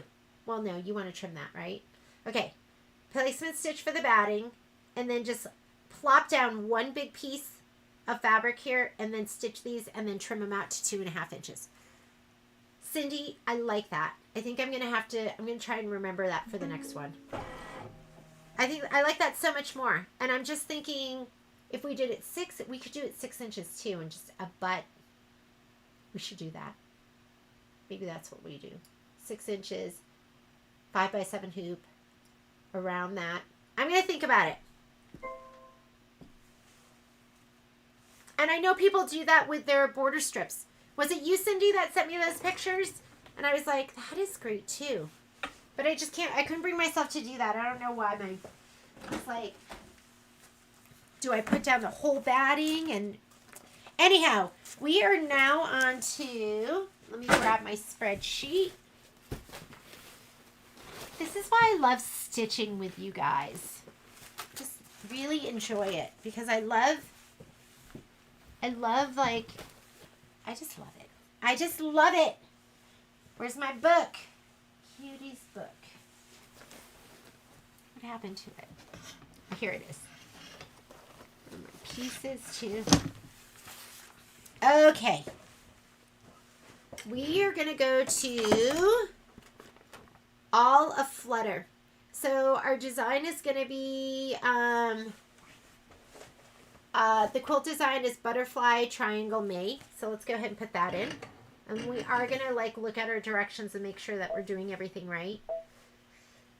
Butterfly triangle. Here's triangle, butterfly, triangle May. And I'm going to do the 9.5 by 14 or the 9 by 14. Set it. Let's go ahead and add. Now we're going to add the butterfly design. Here's the butterfly. Set. I'm going to choose my hoop size. I'm going to go up here. 9.5 by 14. Okay. We're going to move that design down. So edit, move. I'm going to use my arrows. And you want that black line to be lined up with that outer triangle line. There. And I'll go one more in. And that's perfect here. You're going to see that little, that's your center point, and that's lined up. We are good to go. I'm going to say okay. I'm going to say embroidery, and then we'll move it. Put one piece. Kimberbell filler blocks 1/2 inch bigger than the instructions. And I have seams to shrink so as much. Only what I need. Yeah, whatever works for you. Whatever is going to make your embroidery easier. So now it's combined. I'm going to move it here. I'm going to scoot it all the way up. And we are good to go. I'm going to go ahead and say okay. Oh, and the other thing I want to do is I'm going to put this into memory. So now when we do it again, we'll pull out to memory. We could just flip it. Or if you don't do it all at once. So memory, I'm going to put it on my machine. So now you don't have to load it again. Okay, let's go down to this button so we can see what we're stitching out. First step is going to be placement for the batting. I am going to do this placement stitch. I am going to do the tack down too. Grab one of your pieces of batting and give it a shot of spray as well as the background piece.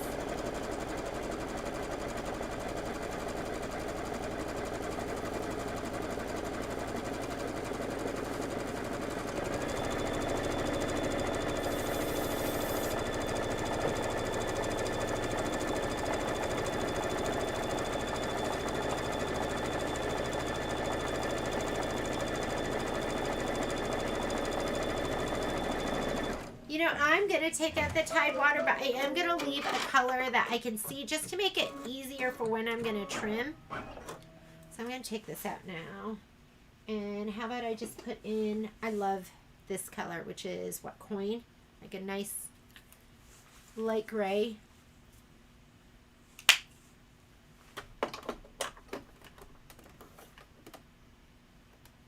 I should do that with the binding. We should just lay down the whole piece. I think because I didn't want to think too hard, I just kept doing what I was doing. But I should take some time to like think and do it right. How about that? Do it where it's going to save us time. Okay, we're going to do the tack down stitch. We're doing this because it's just, I don't know. I think it's harder to cut this perfectly to lay inside of the placement line.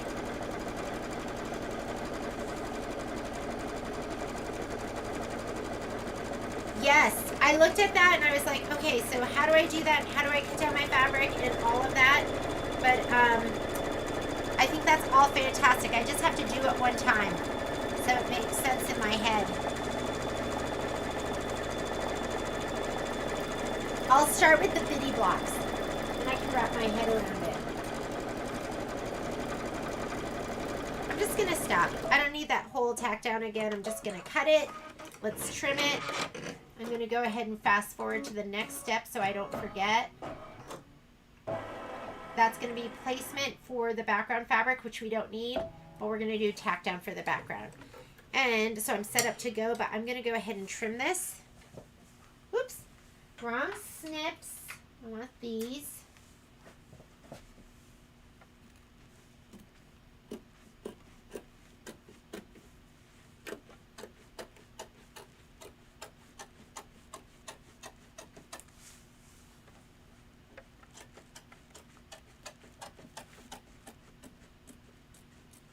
Don't get stitch greedy. Don't cut your stitches by accident. If you do, it's really not a big deal. You're going to be laying your fabric down and there's going to be quilting stitching going on top of this. But it's nice to have that stitch holding this down.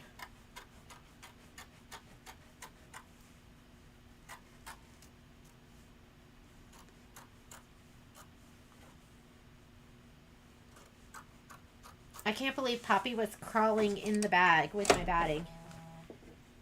Momo likes to, I guess it's kind of like a den. He likes to crawl under my long arm too.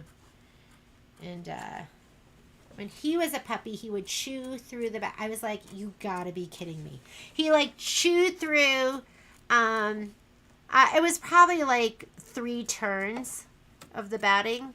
Like right in the middle.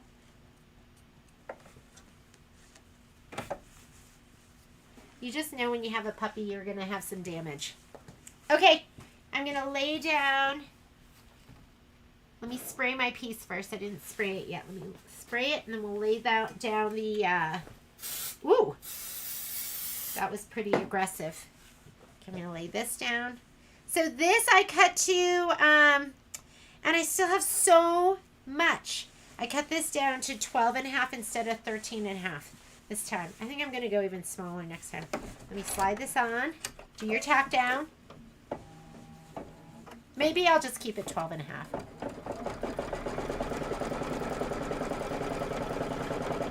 Maybe I should be brave, Cindy, and I should do it your way. What am I so scared of? You know what? It's time, and it's like I have to think. So do you do your placement line and then you just take the whole piece of fabric and lay it down, right? Is that it? Yeah, why not do it that way? Okay, I'm going to challenge myself to maybe do it that way next time. Thread color, up to you. I'm going to just do white. Here's my giant spool of Glide. I bought a 5,000 meter one. As you know, we all go through white.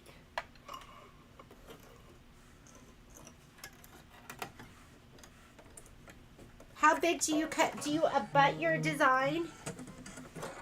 And then how big do you cut your background piece?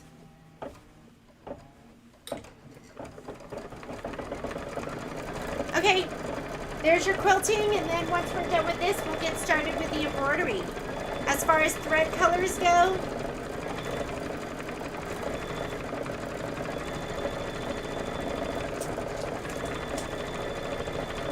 it looks like I'm going to use that mango smoothie. I'm going to keep using, I grabbed I'm using the Tide Water, buttermilk, and red.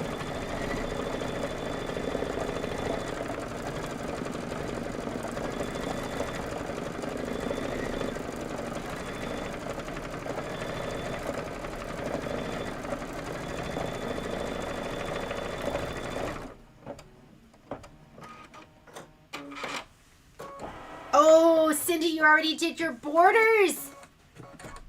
You got them out of the way. You're like, I'm going to do my borders now because borders are a bore. Mine are already cut. Okay, I'm going to see next. I'm going to try. Maybe what I'll do is that way I'm not like, I'm pressured at doing it like film. Maybe I'll do those first, like you. And then I won't cut my border fabric. I think that's what I'm going to do. I think I'm going to go Cindy Lehman way. I'm going to try it.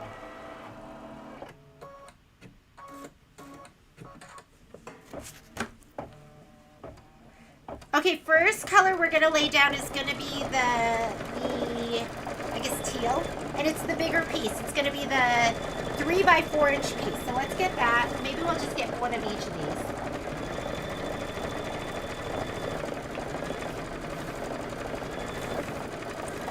So why don't you go ahead and we'll grab one of these. This is going to be for the wings. This is going to be for the wings. We'll grab one of the red. And then we'll grab this. So we'll grab one of each of those. Give them each a shot of spray.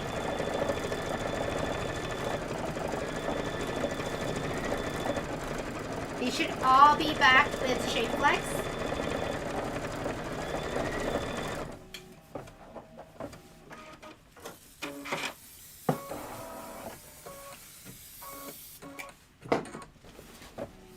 I don't know if it necessarily needs it, but you might as well. It said to.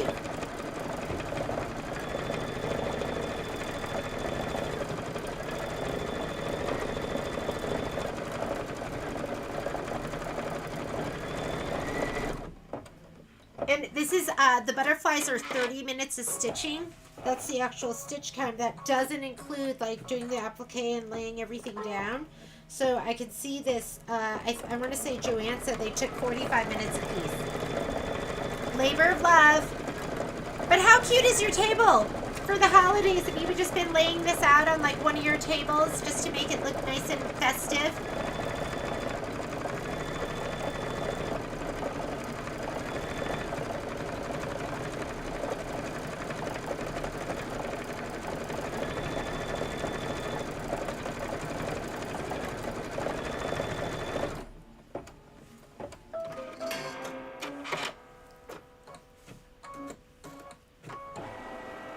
Okay, the next two steps, this is if you're not doing the pre-quilting. If you are, we're going to skip these because this is just for placing everything. So I'm going to go down. This one tacks down your fabric. I'm going to go down again, and we are going to do this step. This step doesn't call for, any particular color, but since Tidewater is coming up, or actually, you know what? My first color that's really going to make a difference is, it looks like whatever they're calling this, which to me is going to be the buttermilk. Let me see. The decorative stitch outline. Well, I'm going to use the mango smoothie because it's going to be the inside of the orange. So I'm going to put mango smoothie in. I think that's going to be the first color that's going to make a difference. Oh no, Rolo, you've been sick. I hate being sick too, and I'm such a baby about it. Not a good patient. Okay, this is outline stitch. We're gonna lay down this piece of fabric, the 3x4 first.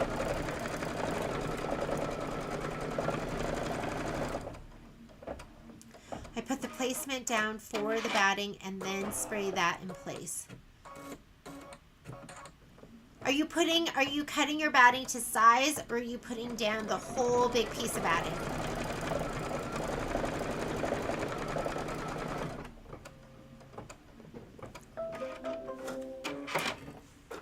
Okay, we're gonna lay this down. We're gonna tack it down. Color does not make a difference right now. And then we're gonna trim. At least it says color doesn't make a difference. I'm going to use my double curved scissors because this is thicker than just one layer.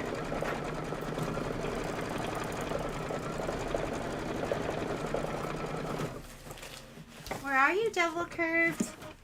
Don't know where you are, so I'll go ahead and use my large double curve, which have been sold out everywhere.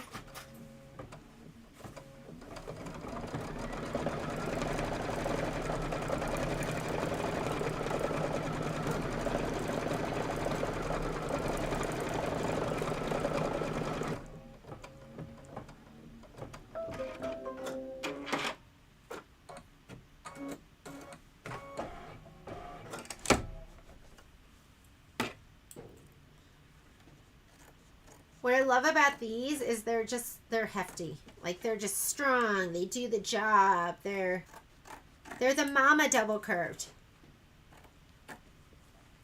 These were, I want to say, this was my first pair of applique scissors. But since they're beefier, I feel like, well, I mean, look at that. That's like nice and tight and close. So when I want to really get through layers and I'm doing batting and I'm like, I think the first thing I started doing, like embroidery wise, is I did a ton of Anita Good quilts.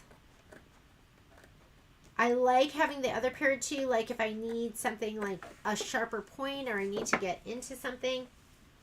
All right, we can skip the next step because you know where this is going to go, right? So this is the next fabric. I'm going to give it a little shot of spray because I didn't spray this one. It's the bottom part of the butterfly wing. So we can skip the placement and just do the tack down. Just know that it's going to come, whoops, what did I touch on the machine? I touched something. Let me back this off. It's going to be right here on the wings, right? So I'm just going to put this right here. I mean, it covers the whole thing. That is placement, orange. Oh, that's what happened. I put my needle. Okay. We want to go to the orange, which is the tack down.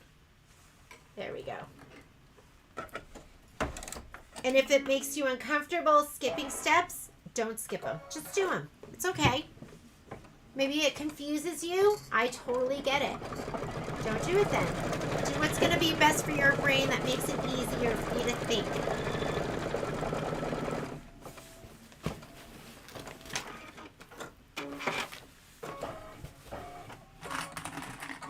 I just love skipping. Whoops, sorry. I love skipping steps if I can. Just faster, right?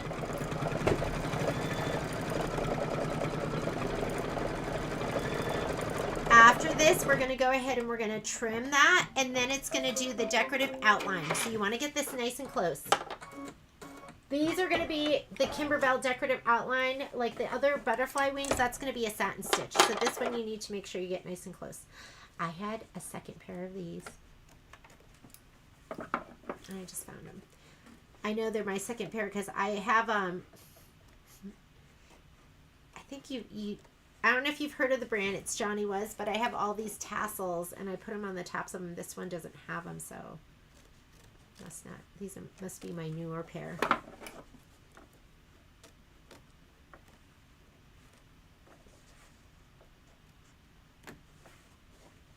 And I'll go through scissors and be like, these are my favorite. And then I'll use something else and I'm like, you know, I really like these.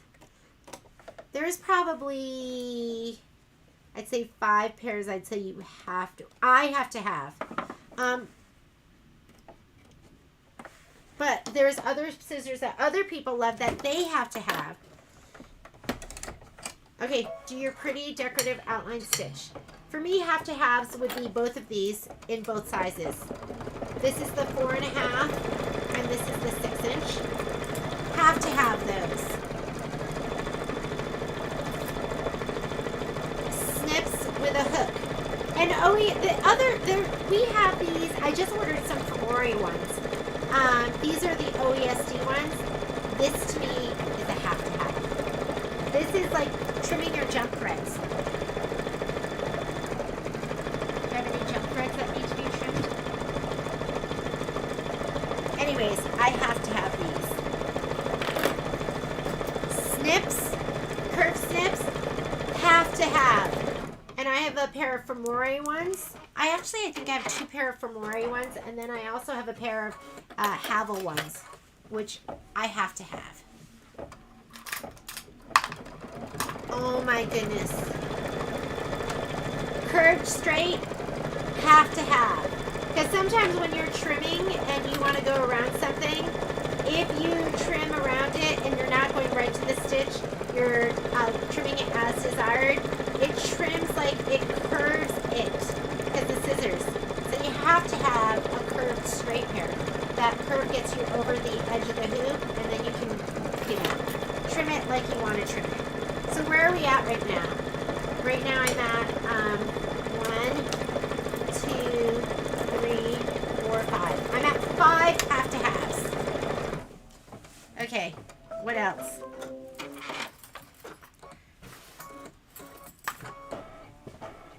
All right, now we are going to do, this is going to be, color doesn't make a difference. I'm just going to leave the orange in there, and we're going to be laying down the red. Have to have. That point, I need that sharp point sometimes, because it's going to be stronger than like my other scissors, and sometimes you really need to get into something. So these are my micro tip scissors. So have to have, is that 8? This, I don't have to have these. I don't even know where these came from, but they're cute. Are they cute? Okay, you have to have them because they're cute. Just kidding. I just have these because, they're just cute. I don't use them a ton. Oh, you know what I have to have? Okay, lay this down. Color doesn't make a difference. It's going to have a nice big satin stitch around it. Okay, batting strips get cut to size, and then the background fabric just gets laid down.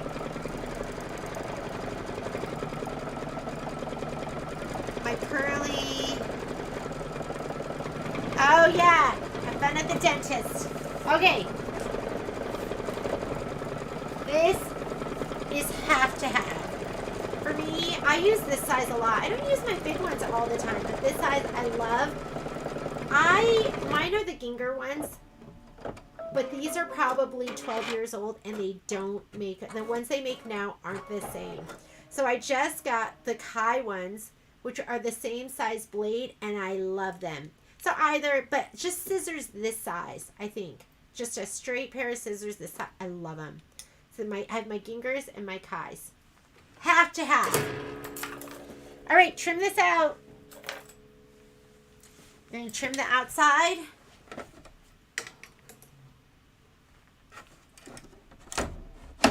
I'm just going to take it out. I usually just leave it because, if you've been watching me cut, I cut with both my left and my right hand. But there's a lot here, so I'm going to go ahead and...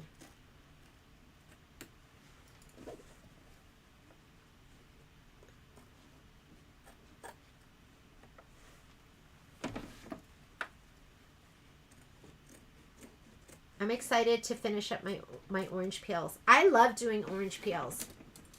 I don't know why. They're just fun. And I love skipping steps, and I love fast forwarding colors. And so I get to do all of that with my orange peels. How come my husband doesn't have my lunch ready? He thought it was okay to go skiing today. How rude. He should be waiting on me hand and foot.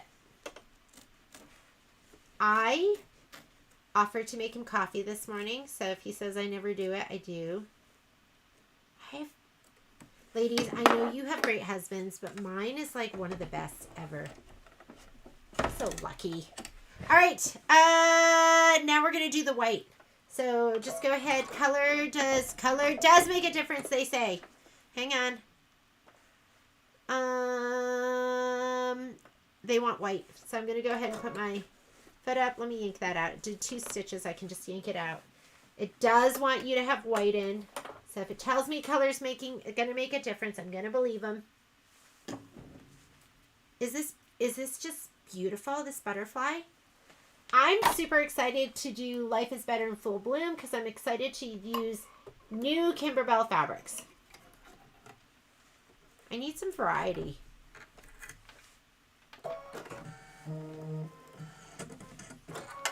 My white is sprayed and ready to go.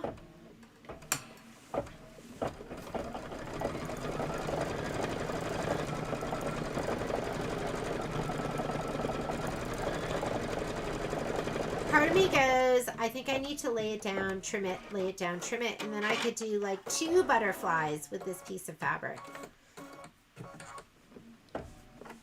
You know, I struggle with the waist. I'm just gonna lay this one down and just go with it.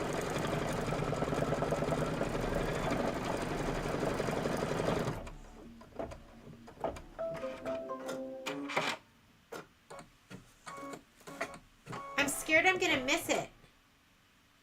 Oh, I was like, where does the Mylar go? Okay, Mylar is coming up in step number, it's coming up soon. So let's make sure we don't miss it.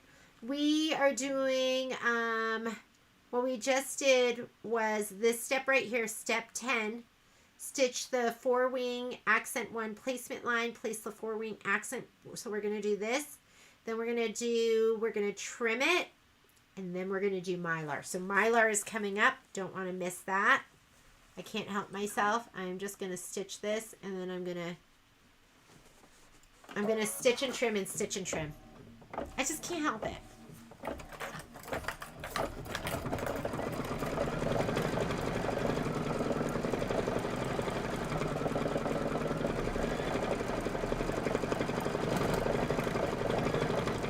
I'm just going to stop it. That's enough. Cut it.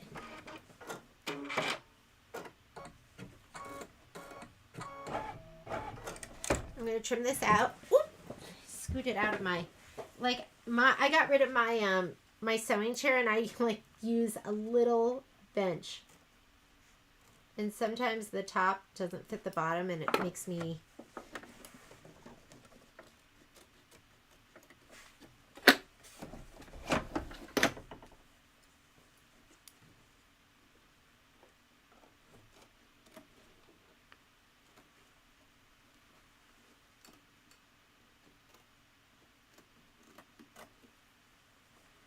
Oh shoot, did you see that? That was, let me see what kind of stitch is going to put this down, because that is a really decorative stitch and I actually overcut. So I'm going to do that one more time. I'm going to take this guy off because I don't want it to, I think it matters. I overcut that. I was a little too aggressive with my trimming. Let me see.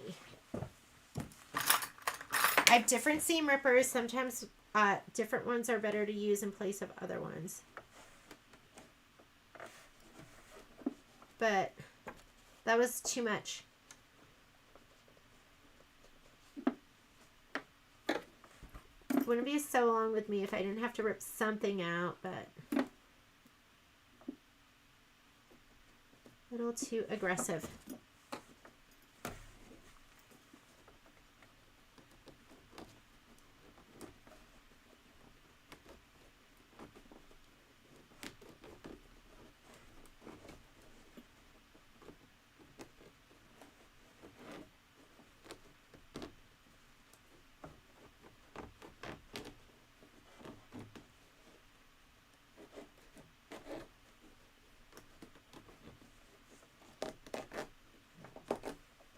Okay, we're going to do that one more time.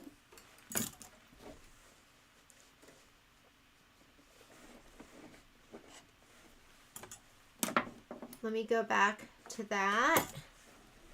That is going to be the beginning of the orange. There it is. Because that stitch, if it was a satin stitch, I would kind of go with it. I'd be like, I think it's going to be okay. But it is, I'll just lay this down like this. And you know what I'm going to do? This is what I'm going to do. I'm going to grab my other white piece, and then I'll spray that down, and I'll put that down. And then I can just cut them in the end.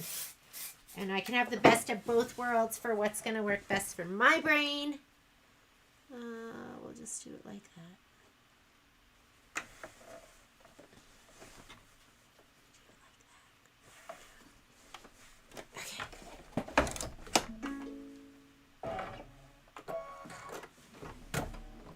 Do you have an organization in your area that collects fabric scraps to make? Not that I know of. Although I've heard of places, and it would be great because I'm a huge animal lover. We donate stuff to the ASPCA, and I told Patrick, guess what, Patrick? When we retire, we're gonna foster. It just breaks my heart. So, but I don't. Not that I know of.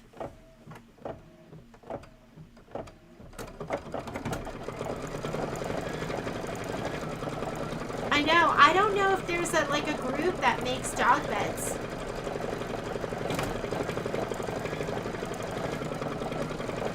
It would be nice though, right? Right now when it's still winter and it's so cold out and those poor little babies.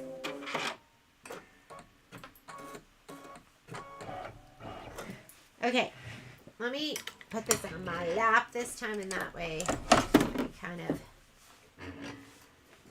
make sure I don't do that again. And I'm just going to lay down 2 at a time, and that way, I don't know why I'm doing that. I'm just going to knead all of this. Don't be greedy, Jeannie. Don't be.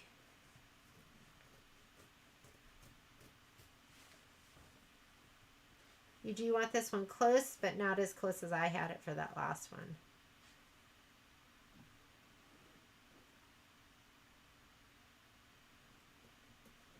If you don't get it close enough when it does that Kimberbell decorative stitch, then you have thread sticking out underneath. So you want it to be pretty close. But not where you cut the stitch and there's nothing holding your fabric down.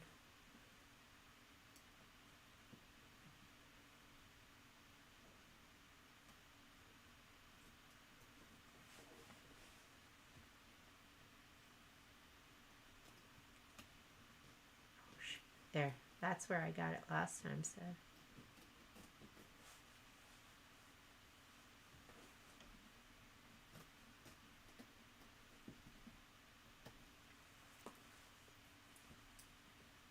I wonder if I could do it like this, and like this, and like this.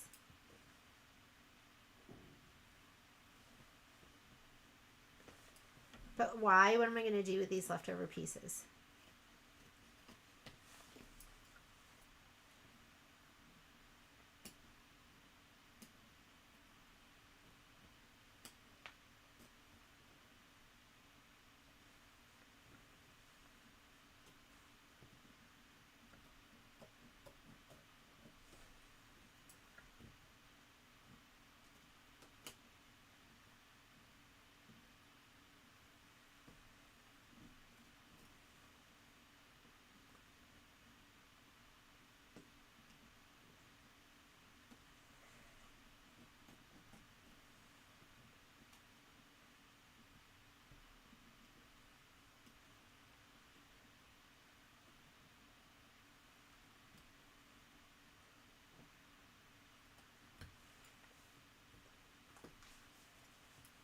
Alrighty. Get it close, but don't cut this stitch. Slide her back on. And let's read our directions and make sure we get everything on that we're supposed to. We just did step 11, trim the fabric close to the stitch line, and then it says place the 4-wing accent 1 and sell decorative fill mylar over the 4-wing accent and hind-wing accent. So you're just going to take the mylar and you're going to just make sure that it covers the entire butterfly. I think this is what what Joanna was talking about when she didn't get it over the whole thing. So you should have, your piece should be big enough. You should have 2 7x7 pieces. And really, you're going to use half of one for one and then half for the other. Go ahead and like tape it down. Let me get my tape. I'm just using transport tape for this. And we're just going to stitch in white. It says stitch the forewing, accent one decorative fill, and stitch the hind wing. And it's just going to go over the white part, I think. Let me see. Let me look on my screen. Yeah, it's just going to go on the white part. So you don't have to go up too far.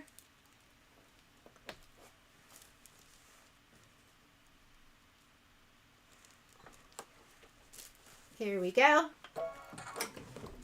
And stitch away.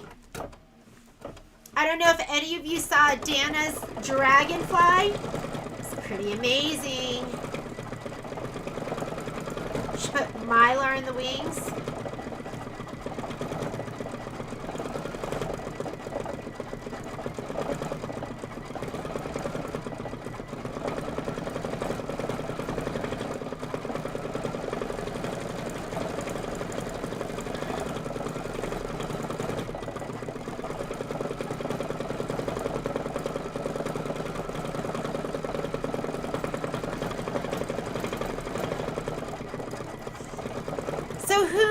So Trish, who stitches the dog beds?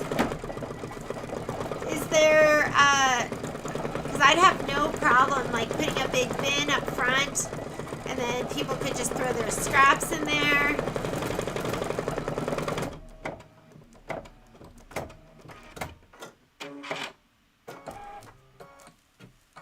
Oh, Nadine, it's so hard to give up. Week and a half. We're about a week and a half right now. We're about 2 weeks actually.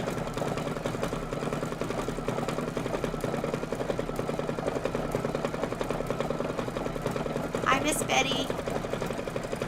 So, but like, who does make the dog beds? I think we'd have no problem collecting all the scraps, but I wonder who makes the dog beds. You know what? When I retire, I'm gonna make the dog beds. I'll start a group and we're going to make dog beds. It's so hard. There's so many things I want to do. So many groups I want to help.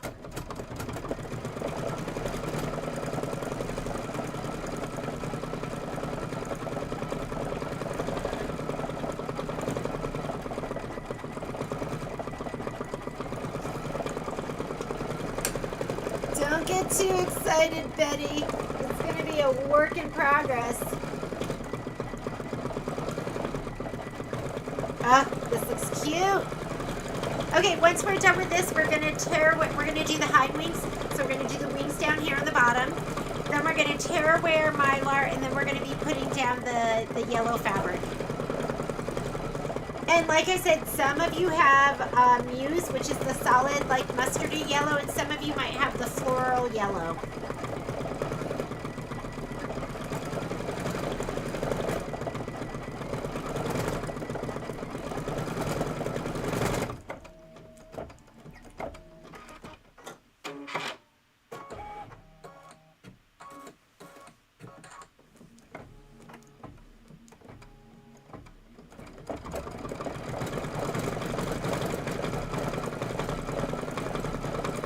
When you say a tuffet, is that going to be a tuffet for the dog? I love Meaning of Life. I've never done any of their stuff, but it's so beautiful.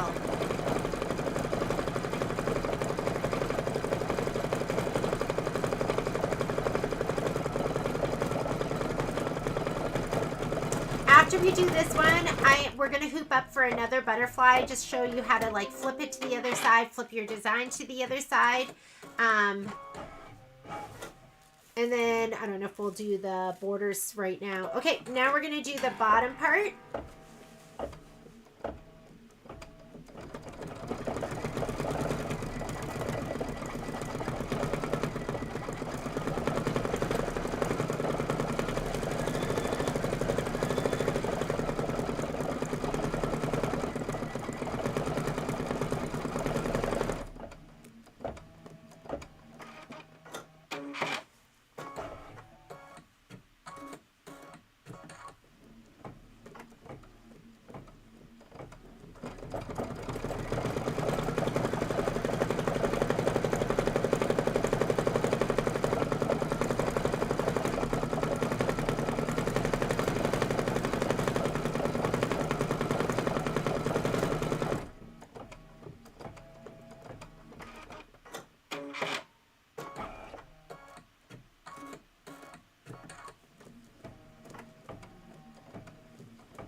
Get your buttermilk thread ready. This is that like really pretty kind of gold yellow.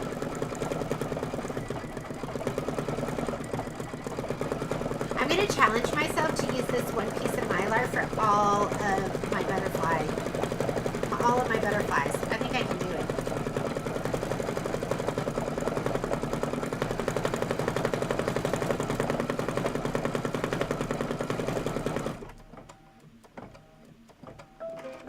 They are made out of pillowcases. I also get one bed sheet donating, cut down to size and fill. Nice. And so is that like so Trish, is that the dog bed? Is that what you're doing? Okay, now it wants to do the yellow part of the wing. So I'm going to go ahead and take this. We're going to peel away the Mylar.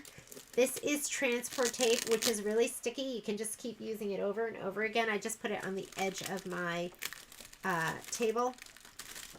I like to pull in towards the Mylar. So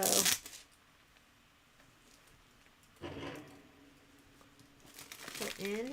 And this is a good time to have a pair of good tweezers too, so you can rip away whatever you don't get.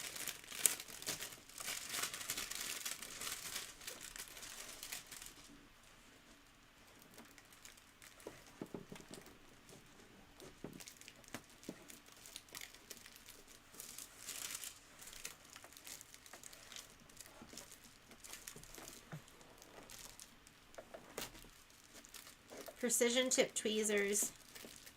It's like the best.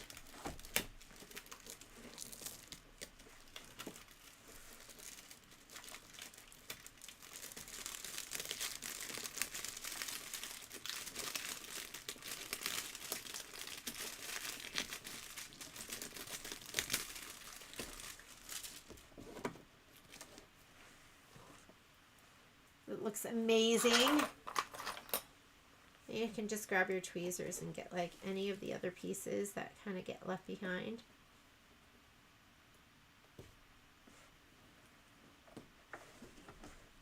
And we are good. Okay, go ahead and pop this in. Put your buttermilk in.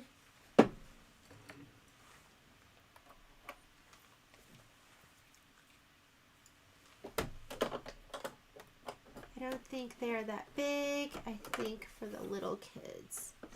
So like me when it comes to, oh man. Betty, does that mean you can't purge? Is that like your kryptonite? Is that what gets you? It's my anti-superpower. I love seeing them repurposed too. We kind of, you know what? We know exactly where this is going to go. And so just to avoid all the thumping, let's just go ahead and take our yellow and we're just going to lay it down. It's just going to be inside the white Mylar. So you just need to make sure you get it from here to here. I'm just going to take this, lay it down. I mean, if you just cover all your wings, you know you're going to be covered.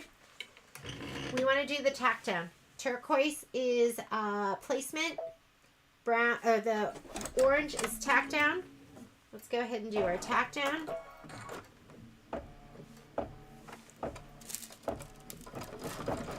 Then we're going to trim. We're going to trim it, and then it is going to do, it does the Kimberbell stitch.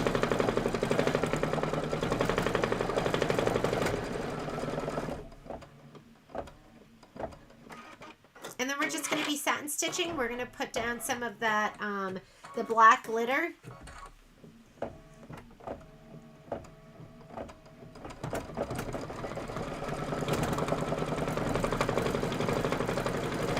I've got a customer, when she's done with her stuff for that project, she just gets rid of everything that goes to it. She's like, that's it, done. The project is done. And I feel like, what freedom is that to just like, even if you just give it away, just be done with it. There's so many other things to work on, just be done. Get rid of it. I might try that. I honestly don't know if my heart will allow me to do that. But, so I had somebody come in and they said there's a shop by them and they do a part of the mess at the store is little scraps of fabric. And so, because I'm like, well, I can use them for something, or so they have a store that sells scraps in a bag. And I was like, oh, we could totally do that. And then I don't feel wasteful. I don't feel like, oh, we wasted the money. Somebody can have them and they'll be happy with them. So that's been good because I've been grabbing scraps and like throwing them in that bin, which is a huge help. Now if we had like little itty bitty stuff and we could do, who wants to be in charge? We need somebody to be in charge of the dog beds. Yeah, it's not the first time I've heard of it. Like I know other people, there's like other places that people do that. We've just never done it.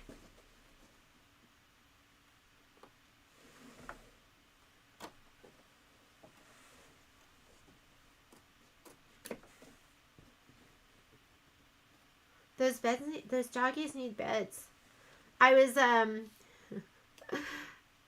on a lot of animal blogs, and somebody had written in, and they said they went to the pound and they asked for the ugliest dog, the one that nobody wanted. And they posted a picture, and it was actually really cute, but it had like buck teeth. Like the teeth stuck out. So they were like buck teeth. I'm like, you know when you see something, it's so ugly, it's cute. He was really, really, really cute. Okay, decorative stitch on this. Then I'm going to put in Tide Water, and we're going to be doing the forewing and hind wing stitch. And then we're going to stitch the forewing satin outline. I'm going to do that in red. Should I do it in red or pink?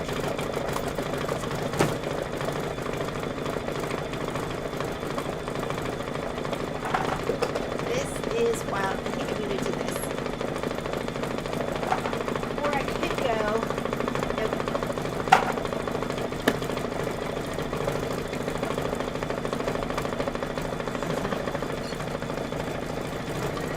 Isn't that hard when you're a percher and your spouse isn't?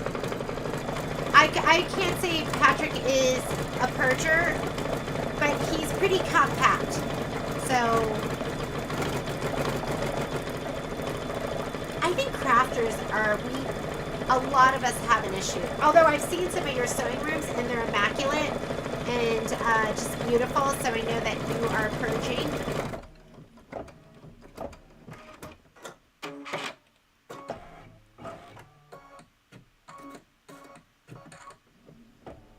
Patrick's in the garage. Yeah, for sure. That's his space.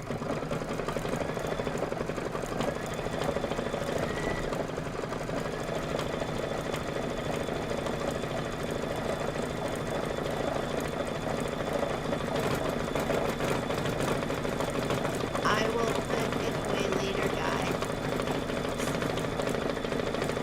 Are you a percher, Trish, and your husband isn't?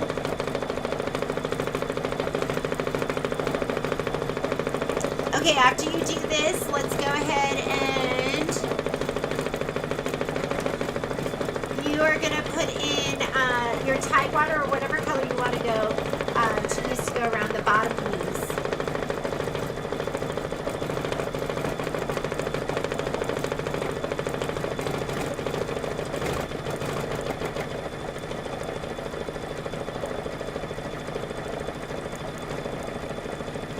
Oh, that's the other thing that Joanne said. I think she said she went through like 3 bobbins with the butterfly. So I'm waiting for a bobbin change to come up. I haven't changed one yet, but I'm expecting it. All right, I'm going to put in my Tide Water. I'm going to put this in. It's kind of off a shade, but it's okay. I've used it for the whole thing, so it'll all come together.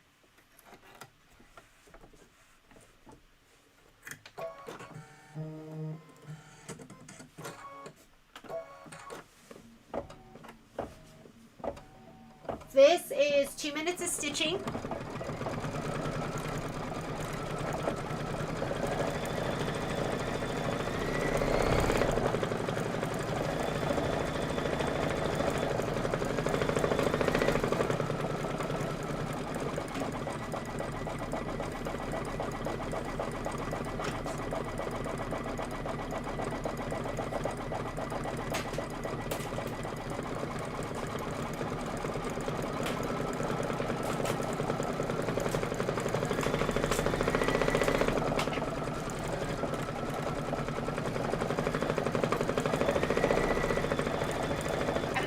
up a little bit while it's doing all these stitch outs. The next thing would be our outer borders, and I think I should just do those to get them out of the way. Do you know how to turn off the thread sensor on the Brothers Stellar? I want to perforate my stabilizer. It works on my banana. Yeah, we can do that.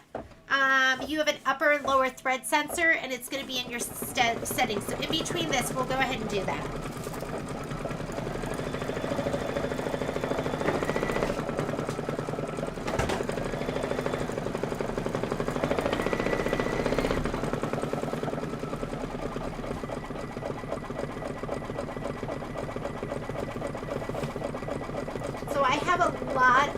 Black glitter scraps, so I'm going to grab these and I'm going to use those before I use the other ones.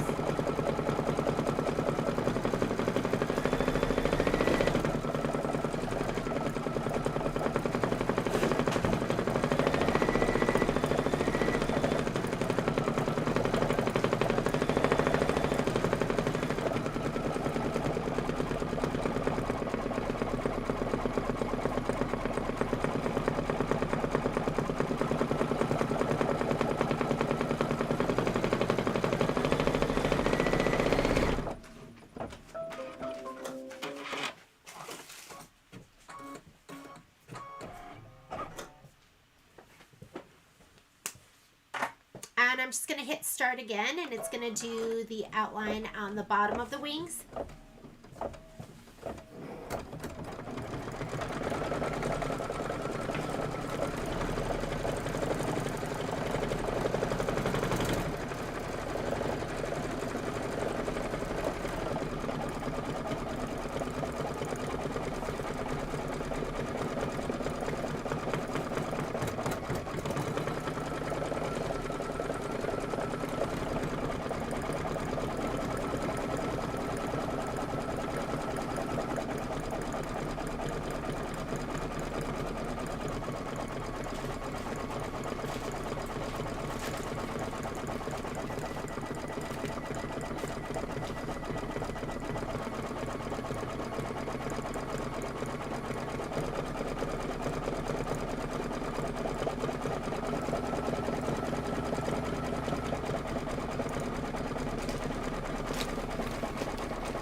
That's so funny. Patrick always, like, if he can't find something, he always accuses us of putting it somewhere else. I gotta say, 25% of the time, I'm guilty.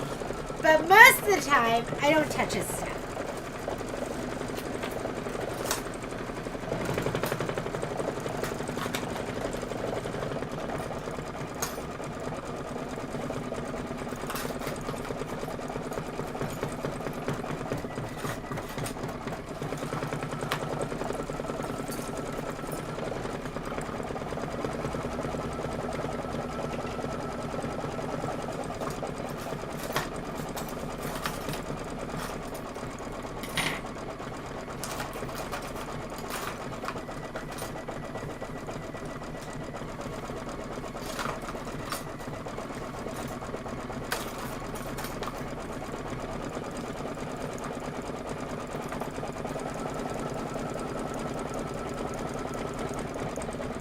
Then you're going to have to pick out a color that you're going to outline the butterfly. I am going to use Wildflower. I think that's going to look really pretty. I also have Apple. What do you think? Like this is apple and this is wildflower. Maybe this one's a tad deeper. I love wildflower. I bought a big pink cone of it. Or you could do something more on the pink side if you wanted. You could do taffy. What do you think? That would totally go too. I'm going to keep it red. I'm going bold and beautiful.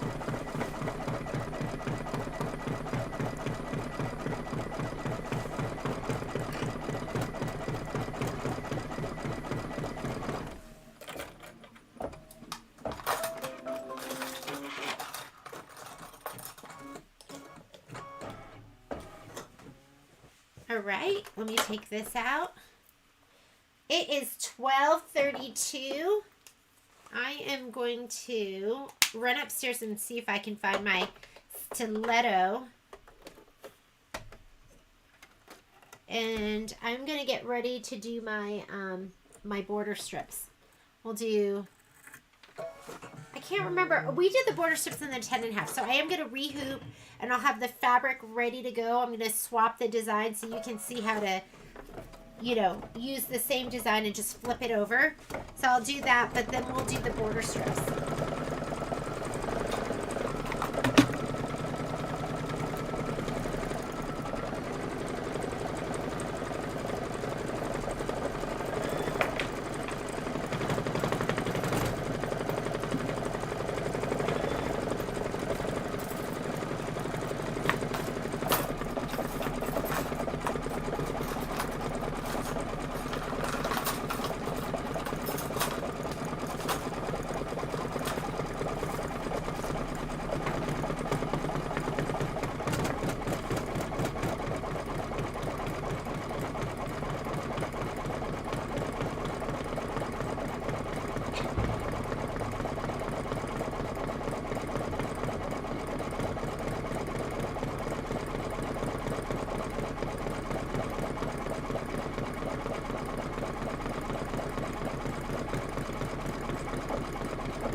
Okay, here it, ooh, is that like a little too bold?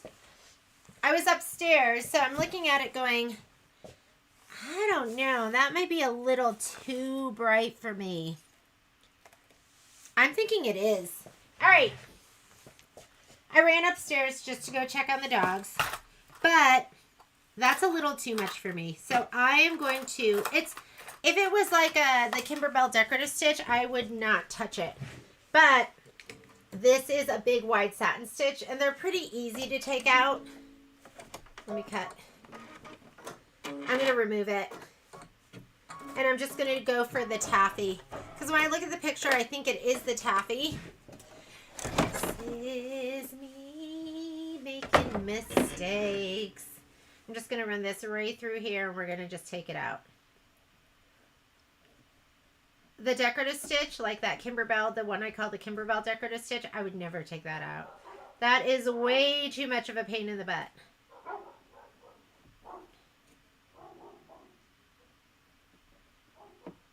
Yeah. Those are my dogs being a menace in the neighborhood.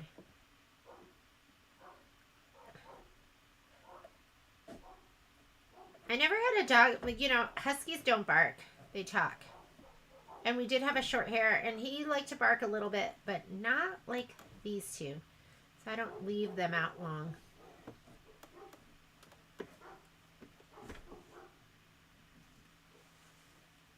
All right. Too dark for me. Too much.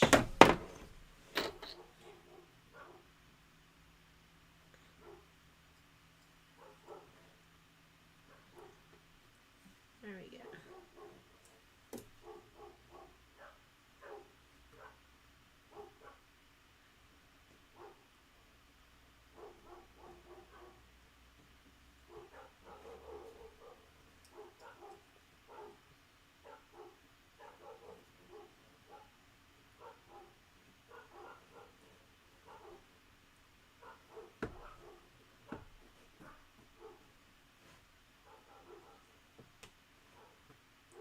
Just want to make sure I'm not catching anything that's important.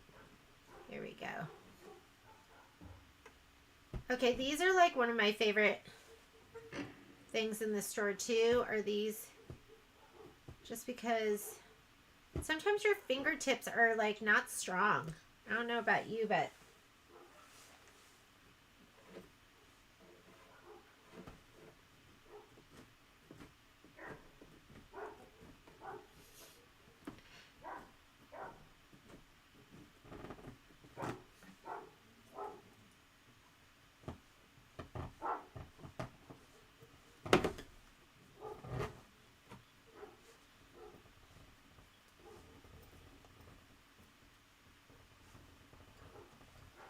I don't know it could be removed like that. Oh yeah, just slice it just right down the center. Like big, thick satin stitches. Like if I'm going to mess up on something, I hope that it's a big, fat satin stitch. Because, I mean, really, that wasn't that much to deal with, was it? So I'm going to put my taffy in. I think it's going to be way better. Next time, I'll stay and watch it stitch out a little bit, and then I'll take it out. And then I'll run my errand upstairs rather than what I did coming back to it. But I know it's like a commitment, and I know the whole time I would look at it and I'd go, I don't like that. So I'd rather just deal with it now. We are dealt with. I'm going to put my taffy in. I'm going to grab some transport tape and let's get some of the icky pieces up.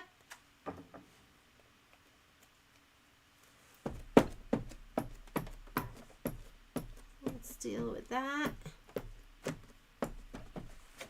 Do I have a collection of silky solids like layer cakes or fat quarters? I do not, but I think I could order that for you. So just let me know if you want me to, and I'll get you a price. Okay. Don't forget, we have to go back to the beginning of this. So this goes forward, this goes back. Now I'm going to put in my taffy, and it won't be as, I guess, maybe aggressive looking. It was just kind of like, bam. So let me...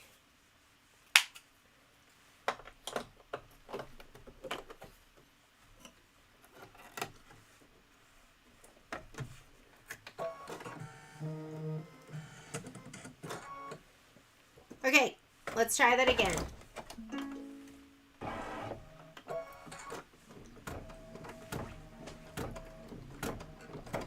This is 6 minutes of stitching.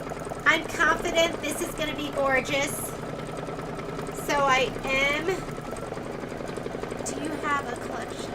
I have Shetland Shepherds.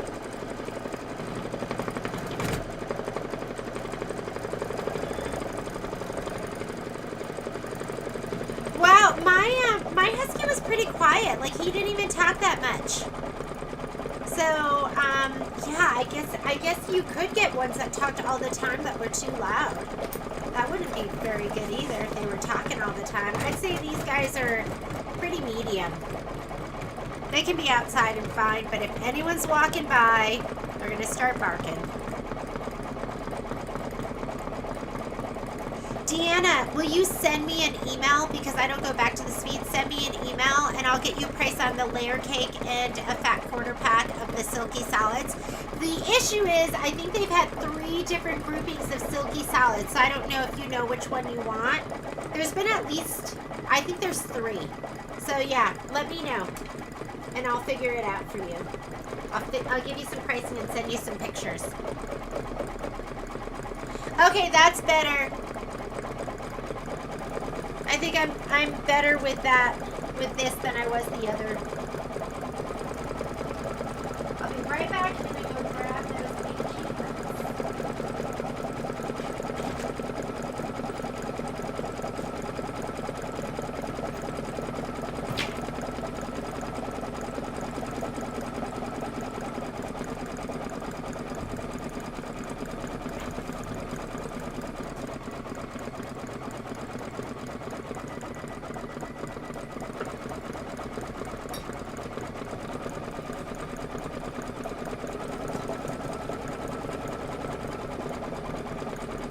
I keep feeling like I didn't go yet because I'm like, I think I'm going to need a bobbin change. I can just feel it's coming.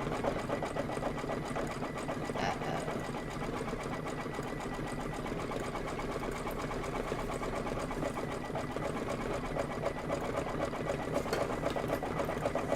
So did I show you this? Here's my hemostat. I actually didn't order any more of these because I was like, I don't know, the lady's going to want them. But first of all, look how gorgeous it is. So I'll see if I can add them. I just ordered some irons. If anyone needs the Panasonic iron, I just ordered more of those. And that way, if you need to get something, like there's a little thread you want to sweep up, you can just like move it to the side without getting your finger in there. If you want to travel with this, it untwists and then you can just put it right in here and then twist it down so you don't have to worry about stabbing yourself or somebody else. Or if you're leaving the store late at night and you're scared like I am, I can go ahead and untwist this. And this is the problem with me and weapons. I'm sure this weapon, which I might use on the intruder, will get turned this way and used on me. That's why I don't. I'm not good at that kind of stuff. All right. Oh, that's so much better. To me, this is so much better, the taffy. This is what you could do to get your husband out of your room. Hey, out, out, out. And I also got a pair of hemostats. Because I think I need them. And I did order more of these. I don't think we even put them in the system yet, but these are the Tula Pink hemostats. So beautiful.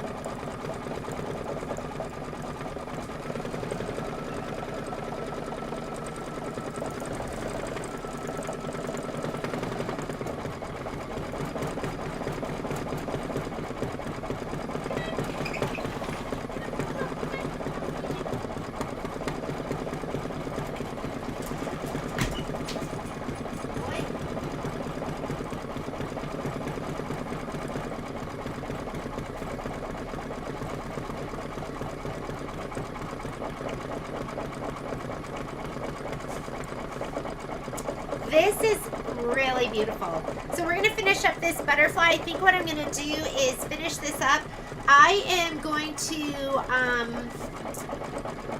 I'll just start, I'm going to do this and then I'm going to work on the, whatchamacallit, the border strips, and I'll film that.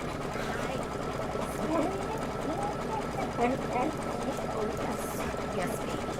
I'll film that and then, do you hear them? They're crying. They're like, feed me lunch. Yes. And I'll just film in post.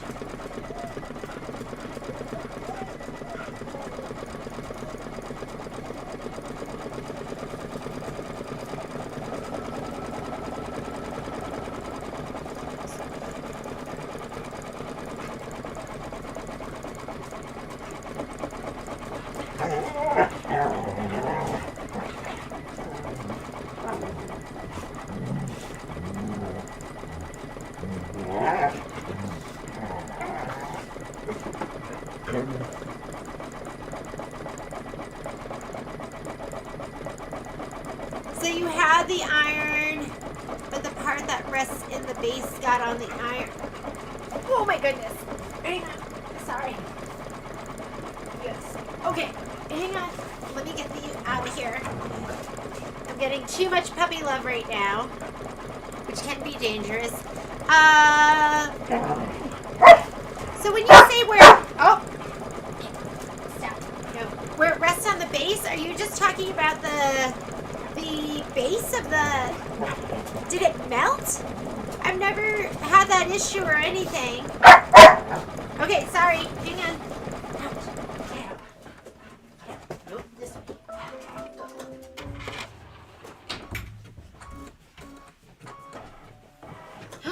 That is beautiful. This is the color it should have been.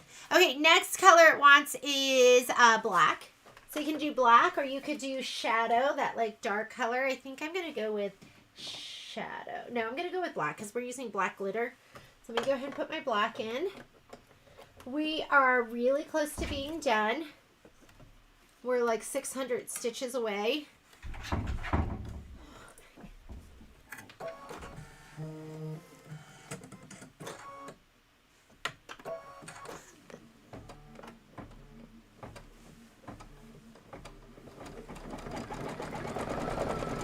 And then we're going to stitch the body placement line and we're going to place the glitter. Okay, this is one of the things where I might have put a black bobbin in, but I'm looking at it and it looks totally fine. If you're seeing pin dotting, if you're seeing the white thread from below, stop, put in a black bobbin. But I'm not seeing any of that. It looks pretty amazing.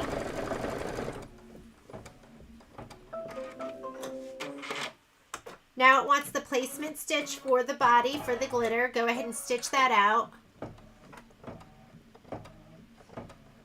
So Cora, like mine, oh, you know what? I will see if I can, because if you want the 30, so there's two versions of the Panasonic 360. There's either the one that has the 8-minute shut off or the 30-minute shut off. If you want a 30-minute shut off, I'm going to go ahead and spray some of this and we're going to lay it down. If you want a 30-minute shut off, you have to do turquoise or blue. If you are good with the 8-minute shut off, which is what I have, then you can get the, then your options, they have that champagne color, which is to die for gorgeous.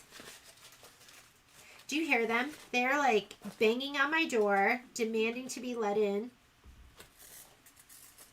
They just want to be with Mama. So let me know because I just placed that order and maybe I can add to it. I'll call my, do you want champagne?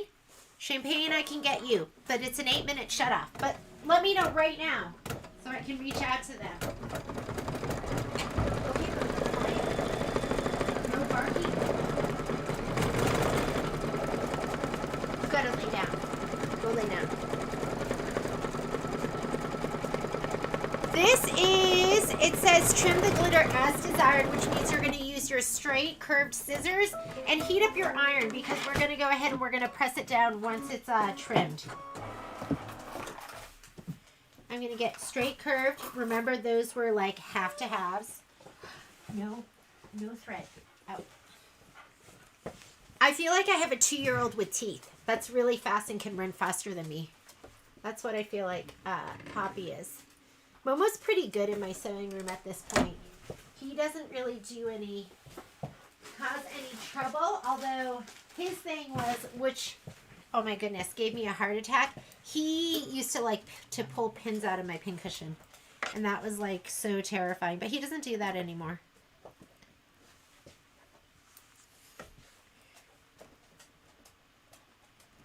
Sometimes it's hard to see the black on black. I know. Come up and feed you.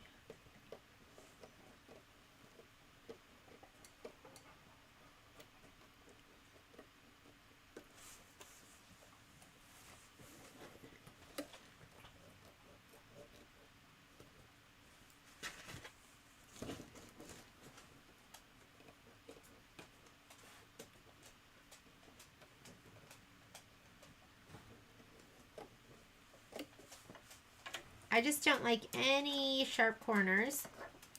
And let me pop this out a little bit so I can turn it a little bit. I don't mind an inner sharp corner. I don't like an outer sharp corner.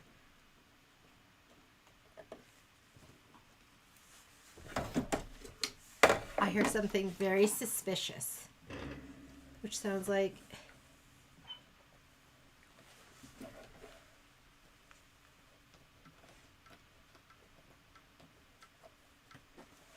and that looks pretty good. Don't you think? Don't you think that looks pretty good? Let's take it over. And if it doesn't look perfect, like I'm okay with that because then it's like kind of organic looking. So I'm going to come over here. And here's my built-in press cloth. I just take my muslin, just flip it over. And I want to say it's like 15 to 20 seconds, something like that. So we're going to just go ahead and adhere it.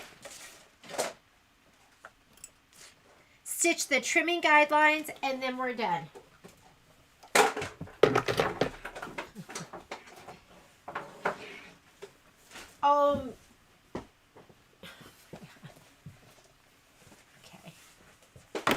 Okay.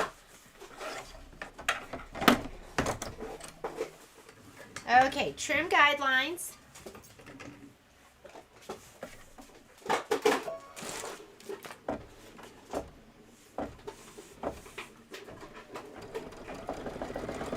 Oh, okay, Cora, I will call my rep and see if we can add that to the order right now. The Candy Canes Quilt Shop design, the fabric kit, let me get this on here. Fabric kit is $49.99 instead of $84.99. So I think it's like 40% off.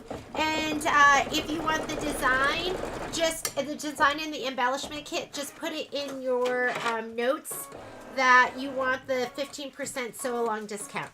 And I'll go ahead and I'll adjust your order.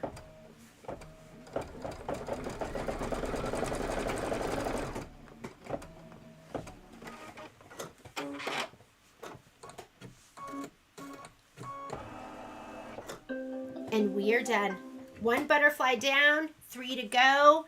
It's $12.49. I know it's a little early, but I have some naughty puppies I need to deal with. And I'm going to, as soon as I feed them and stuff, I'll come back and I'll do some filming and we'll get some more of this posted. Have a great day.